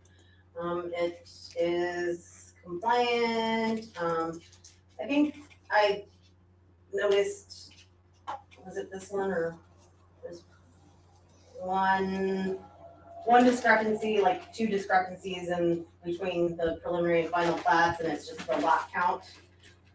In two blocks, one had one more lot than was shown in the preliminary, and one had one less lot, so there's no net change in the lot count from the preliminary plat.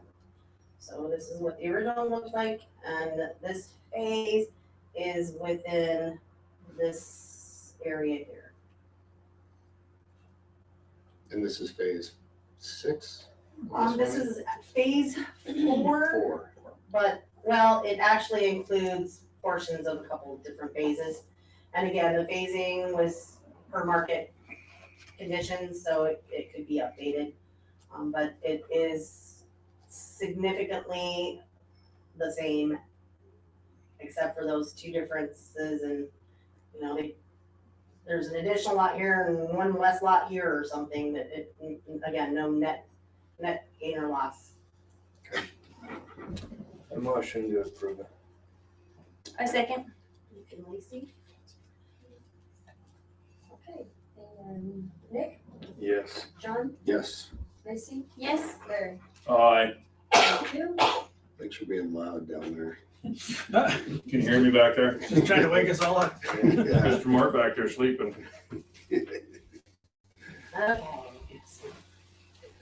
Action item, consideration of Thayer Farms North preliminary plat. Okay.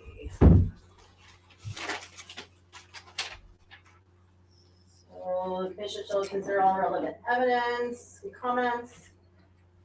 Can only recommend contingencies if they're beyond your scope and power. I think we got a lot of good letters on this one. I think they addressed everything. Okay. Great. The Fringing and Golden Spike, I think was dealt with, there won't be anything there.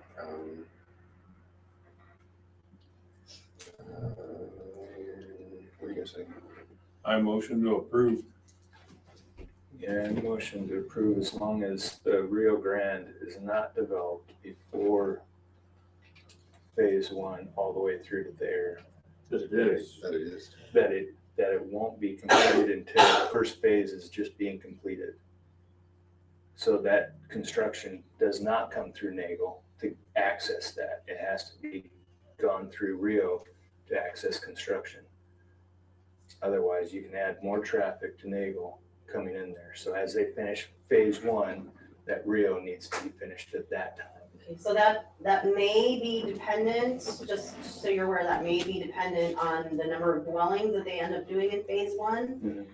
Because the fire district may require secondary access into the development for emergency purposes. So I think that you could include it as a recommendation.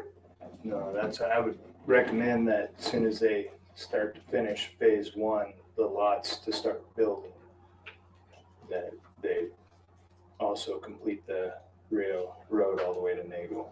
Okay, so your recommendation is that Rio Grande, connecting to Nagel be built out, in later phases? Yeah, with phase one. Okay. In the city codes, what's the difference between something like this and what's mentioned in the subdivision section as a short subdivision?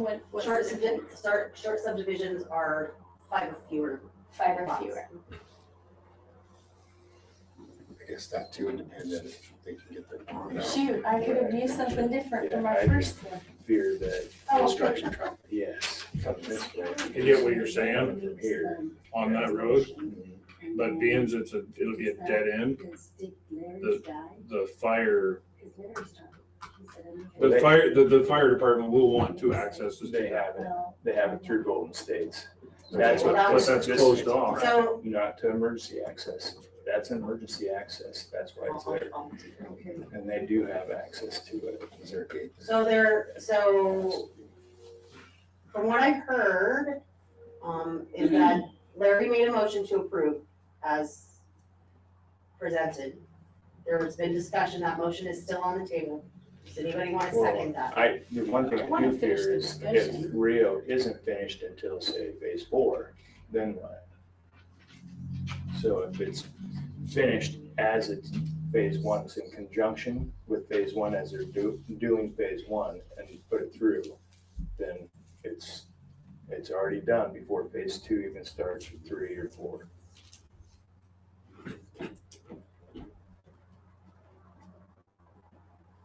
We had so much public comment on these big subdivisions, and all of them were not anti-growth. They were traffic related. I couldn't find anything that was sort of a Magna Carta version of city code that would require the city to be planning out that infrastructure a little better, because that's where And- most people's reasonable complaints were. When would the bond be released to allow the road to be constructed, I guess? Because this is contingent on that. Depends So, on the contract.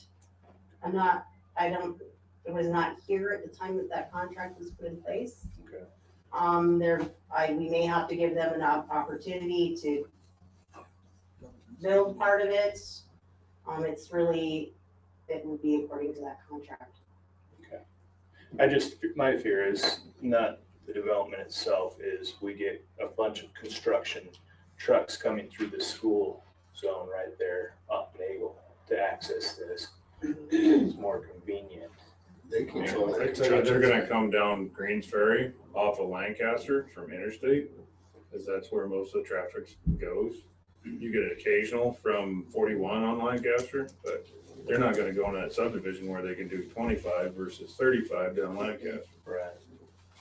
We don't have any provisions in code that limit haul routes to any certain type of road, so. Okay. They control their construction site. Maybe we could ask that they keep all construction traffic to Rio Grande and not on the, yeah, just tell their subs. Yeah. I just don't want to bother them at school. But it needs to be put through. But Is there any further discussion on Larry's motion? I said, Okay. Nick seconded. Okay, Nick, yes. John, Yes. Lacy? If I say no, do I have to find a code to reinforce me? No. All right. And Larry. Thank you. All right. Passes. Yeah. So, Deliberated about 3 hours ago. Consideration of Thayer Farms 3rd edition final plat. Another technicality. Yep. Any change in that one? nope, it's the, as you recall, it's part of that plan unit development. So, here's a correction to the staff report.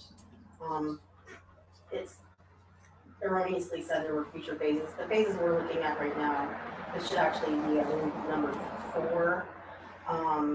23 estate lots, 35 cottage lots, and tracts D, which are open space, sewer easement area, tract E, open space sewer easement, F, which is under the BPA and within Trans-Canada and BPA easements, west of Rio Grande, and G, which is the same on the east side of Rio Grande.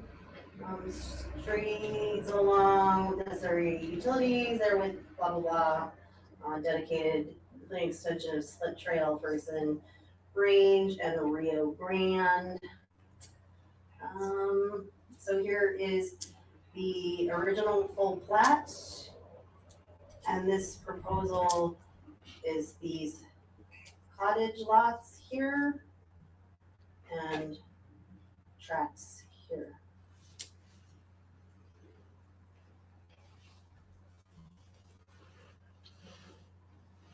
Any questions? What are the tracks for? Those are open space.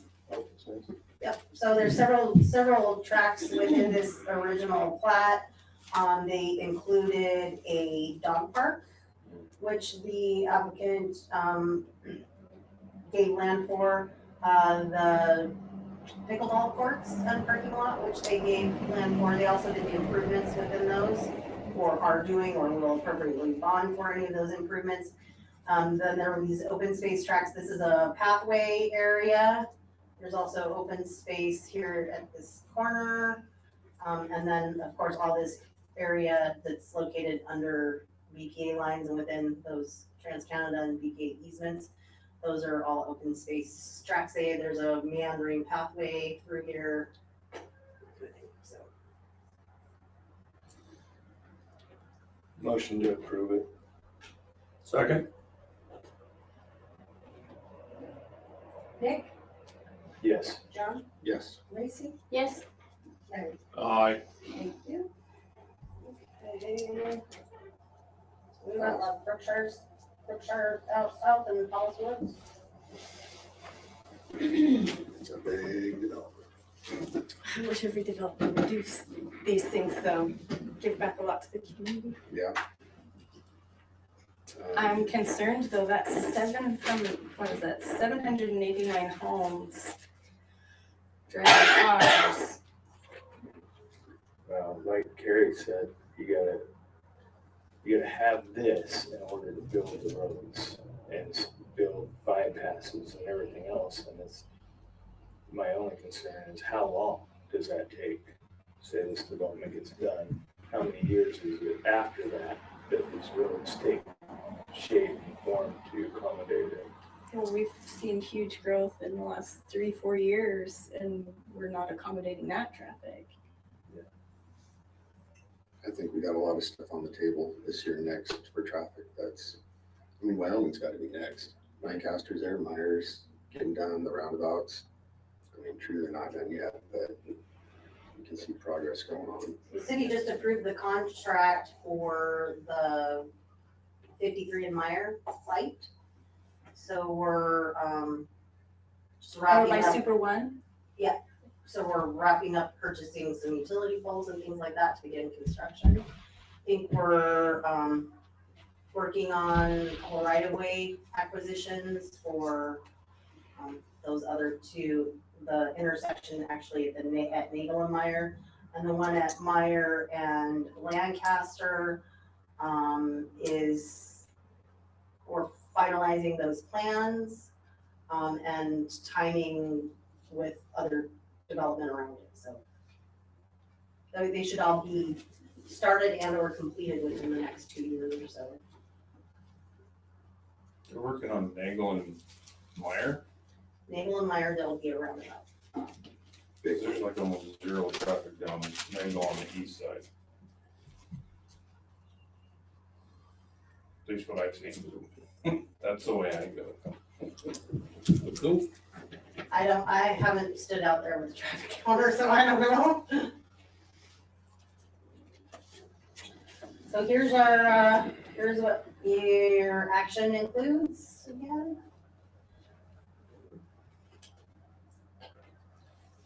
And there's no way to access that park across those tracks. Because you're gonna have those multifamily. Well, though, keep in mind that the multifamily development, because of our enhanced standards, will have to have some amenities. And they may include playground and open areas and things like that for their tenants. So remember, there's minimum based on the population of that, there'll be minimum requirements for those amenities. Open spaces, barbecue areas, dog parks, tot lots, all that. And those apartments all will also all be required to have private open space, each dwelling, under our code, under our current code, and there's also the shared open space provisions in there, so. It's not your typical apartment building where kids can't get out somewhere to experience the outdoors, you know? So keep that in mind.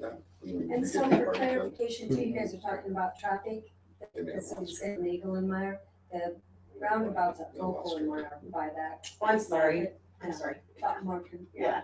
I was thinking, Well, that makes how would you more make sense. three? Yeah, I'm sorry. So And that's just right up from this, so just for clarification. Thank you. Leon. Oh, good. Thank you, Leon. That made more sense. It's like, Yeah, Nagel you're and right. Meyer. It's almost 10:30. Wait, past my bedtime.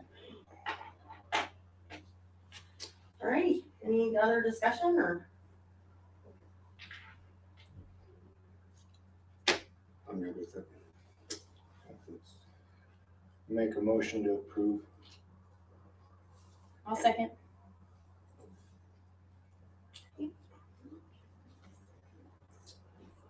Okay, Nick, Yes. John, Yes. Lacey, Yes. Larry. Aye. Okay, thank you. Before we adjourn, while we're on the record, can I request that, a meeting with our traffic, Yes. Public Works Department? Make sure that we can get that on a future meeting, like maybe our next meeting. 29th. And I know years ago, we had. Yeah, on the a 29th would be representative- great. Thank you. We had a representative from the state that, for roads and such. I'll look into doing that too, because he was really, really informational. Yeah, we can That's- put in that request. It is I did request maybe- that he would be here tonight. So I don't get to, I just can ask. I don't get to give Did you directions. say that the commission request on the 29th that he'd be there? The 29th is the hearing for the comprehensive plan. You want to include the discussion of transportation planning as well? If he could be here, yes. That'd be nice. Okay, Well, is it 29th or 27th? 9th, 29th. Thursday. Let me pull up my calendar. Oh, yeah, May, well, the conflict's gone there. Okay, So let me go to the calendar.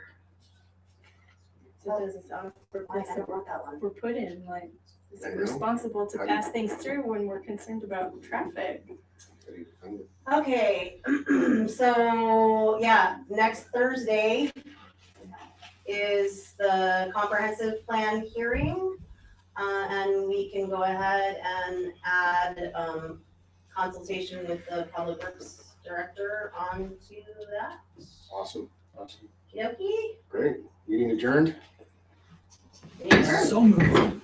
Thank you guys for sticking around. Larry, thank you for your time. Sure. Lacey, thank you. John, thank you. Thanks. Nick, Thanks, guys. Appreciate your comments. Right. Thanks, guys. Good luck.